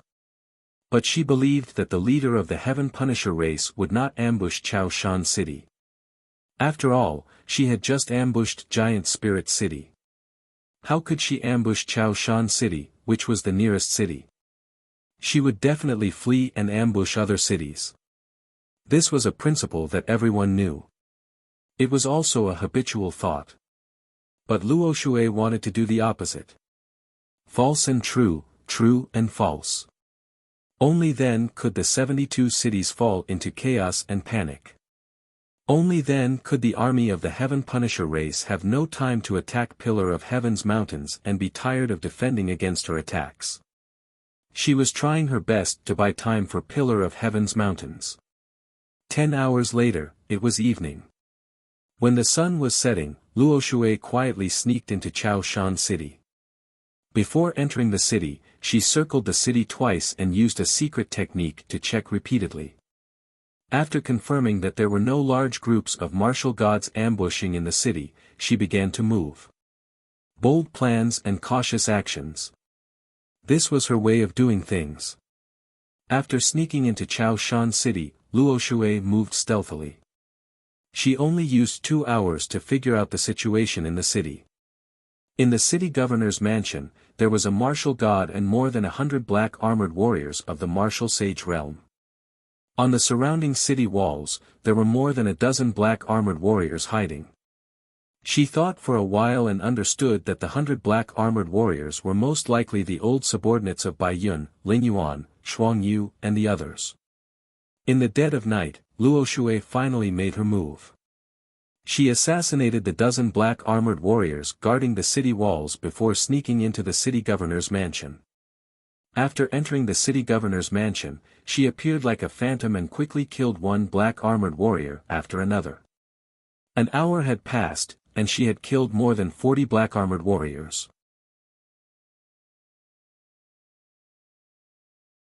Chapter 2373. Whoosh! Bang! With the sharp sound of something breaking through the air, a dark red flower of blood bloomed in the night sky. Instantly, the tranquility of Chaoshan City was broken. The city guards guarding the surrounding city walls were immediately startled awake and took out their swords to search for the enemy. The guards of the city lord's mansion, more than 100 black armored warriors, quickly gathered in the plaza. The 7 fiends rushed to the plaza with a gloomy expression. After counting the number of people, they discovered that 48 black armored warriors were missing. He immediately frowned, and his eyes became malicious. Damn it! 48 people are missing without a sound. It must be that bitch Luo Shui. She has already infiltrated the city and is assassinating our warriors. The 7 fiends gnashed their teeth in anger, and their fists creaked as they clenched them. However, other than a large number of guards and warriors gathered in the plaza, the city was quiet as if nothing had happened. The 7 fiends knew that martial god Luo Shui must be hiding in the shadows, ready to attack at any time. Thus, he ordered in a low voice, all guards and warriors, form teams of 10 and seal off the entire city lord's mansion. Tonight, I swear that I will drag Luo Shui out and tear her to pieces. I don't believe that no matter how strong she is, can she defeat so many elite warriors. The black armored warriors acknowledged the order in unison. In a short 10 breaths, they had divided into more than a dozen teams and surrounded the city lord's mansion. The 7 fiends personally used a secret technique to search the entire city lord's mansion. They had to find Luo Shui even if they had to dig 3 feet into the ground. However, an hour passed. The 7 fiends used the technique dozens of times and turned the entire city lord's mansion upside down, but they still could not find Luo Shui. Instead, they found many black-armored warriors' corpses, as well as broken remains and remnants. Reality proved that Luo Shui had already escaped from the city lord's mansion. The 7 fiends felt defeated, angry, and humiliated. However, he was helpless and did not dare to remove the defenses, afraid that Luo Shui would come back. Just like that, the 100 black-armored warriors sealed off the city lord's mansion. He also rested his head on his spear and did not dare to relax. Unknowingly, an entire night passed. When the sun rose, a new day had arrived. The 7 fiends and the black-armored warriors all felt deeply exhausted. Their tense minds also relaxed. According to the previous example, Luo Shui only launched assassinations in the middle of the night. Perhaps she had some kind of concealment technique that allowed her to be even more concealed in the middle of the night. Now that the sky is bright, she should have left long ago and won't appear again. After weighing the pros and cons for a moment, the 7 evils ordered the black-armored warriors to withdraw their defenses and return to their residences to rest. When the black-armored warriors returned to their quarters, he also returned to his study to deal with government affairs. However, he had never expected that Luo Shui had not left Chaoshan City. She had been hiding in the city, monitoring the city lord's mansion's movements. When everyone relaxed their vigilance, she made her move again, launching a silent assassination. The previous scene repeated itself. In the short span of an hour, another 30 or so black-armored warriors were killed. Finally, when Luo Shui attacked a certain room, he encountered 4 black-armored warriors together. She instantly killed 3 black-armored warriors. The 4th soldier was seriously injured, but he didn't die on the spot. He let out a heart-wrenching scream. The sudden commotion awakened the 7 evils and the black-armored warriors. More than 80 black-armored warriors rushed to the scene of the incident and surrounded the palace. The 7 evils also flew into the sky and used his divine sense to envelop the entire palace. He immediately detected a powerful ripple of divine power in a certain room on the 3rd floor of the palace. Thus, he unhesitatingly pulled out his saber and slashed out a 100-meter-long blood-colored saber beam. Kaboom! With a massive boom, the destructive saber beam cleaved the entire palace into 2 halves, sending shards of stone flying everywhere. A violent shockwave spread out in all directions. The palace was blasted into smithereens, collapsing into rubble. Originally, there were still 10-odd black-armored warriors in the palace, as well as several dozen human guards and maids. After being struck by the 7 evils, those human guards and maids were all dead. The 10-odd black-armored warriors were also heavily injured and buried in the rubble. At the same time, a dazzling icy light shot out of the rubble and stabbed at the 7 evils. Just in time. The 7 evils growled, his expression savage as he sneered, "This time, you've been surrounded. You won't be able to escape." As he spoke, he gripped his saber tightly with both hands and slashed out 3 massive blades of blood-colored light at that icy light. Bam! Bam! Bam! Bam! The 3 blades of blood-colored light collided with the icy light, creating a thunderous boom. The blood-colored light and icy blue light shattered at the same time, turning into billions of pieces. The violent shockwave swept through half of the city. In a flash, the city lord's residence, filled with palaces and pavilions, was reduced to rubble. Within a radius of 50 miles, all the houses and buildings had collapsed, and the ground was split open, leaving behind numerous deep ravines. 300,000 innocent civilians were blasted into smithereens on the spot. Even among the black-armored warriors, more than 40 of them were injured and sent flying, covered in blood. Endless smoke and dust billowed high into the sky, covering the sky and the sun. The 7 evils were only 3rd-level martial gods and naturally were not a match for Luo Shui. He was sent flying 10,000 feet away, blood flowing from his mouth and nose as his chest rose and fell rapidly. At this time, he saw a dark red bloody light charge out of the rubble. Whoosh! That bloody light was Chongling. Previously, he had been healing in the secret room of the city lord's residence. Now that the city lord's residence was destroyed, he was also affected and naturally fled in panic. Yet, just as Changling flew into the sky and was about to fly out of the city through the dust, that bone-chilling sword light appeared again. Whoosh! Luo Shui merged his body into the reverse water sword and turned into a 100-meter-long icy blue sword that shot towards Changling. Changling's injuries were too severe, and he was too weak to dodge. With a muffled bang, he was struck by the giant ice blue sword and exploded into a rain of blood on the spot. The seven evils saw Changling being killed in an instant and did not have time to stop it. His eyes bulged in anger as he roared hoarsely, "Everyone attack together, kill Luo Shui." As he roared, he swung his saber and charged bravely at Luo Shui. The dozens of black-armored warriors around the city lord's residence attacked Luo Shui with all their strength, ignoring their injuries. But Luo Shui did not linger. After killing Changling in one move, she passed through the dust and flew out of the city. Whoosh! In the blink of an eye, the icy blue sword flew 200 miles away and escaped Chao Mountain City. They had finally ambushed Luo Shui.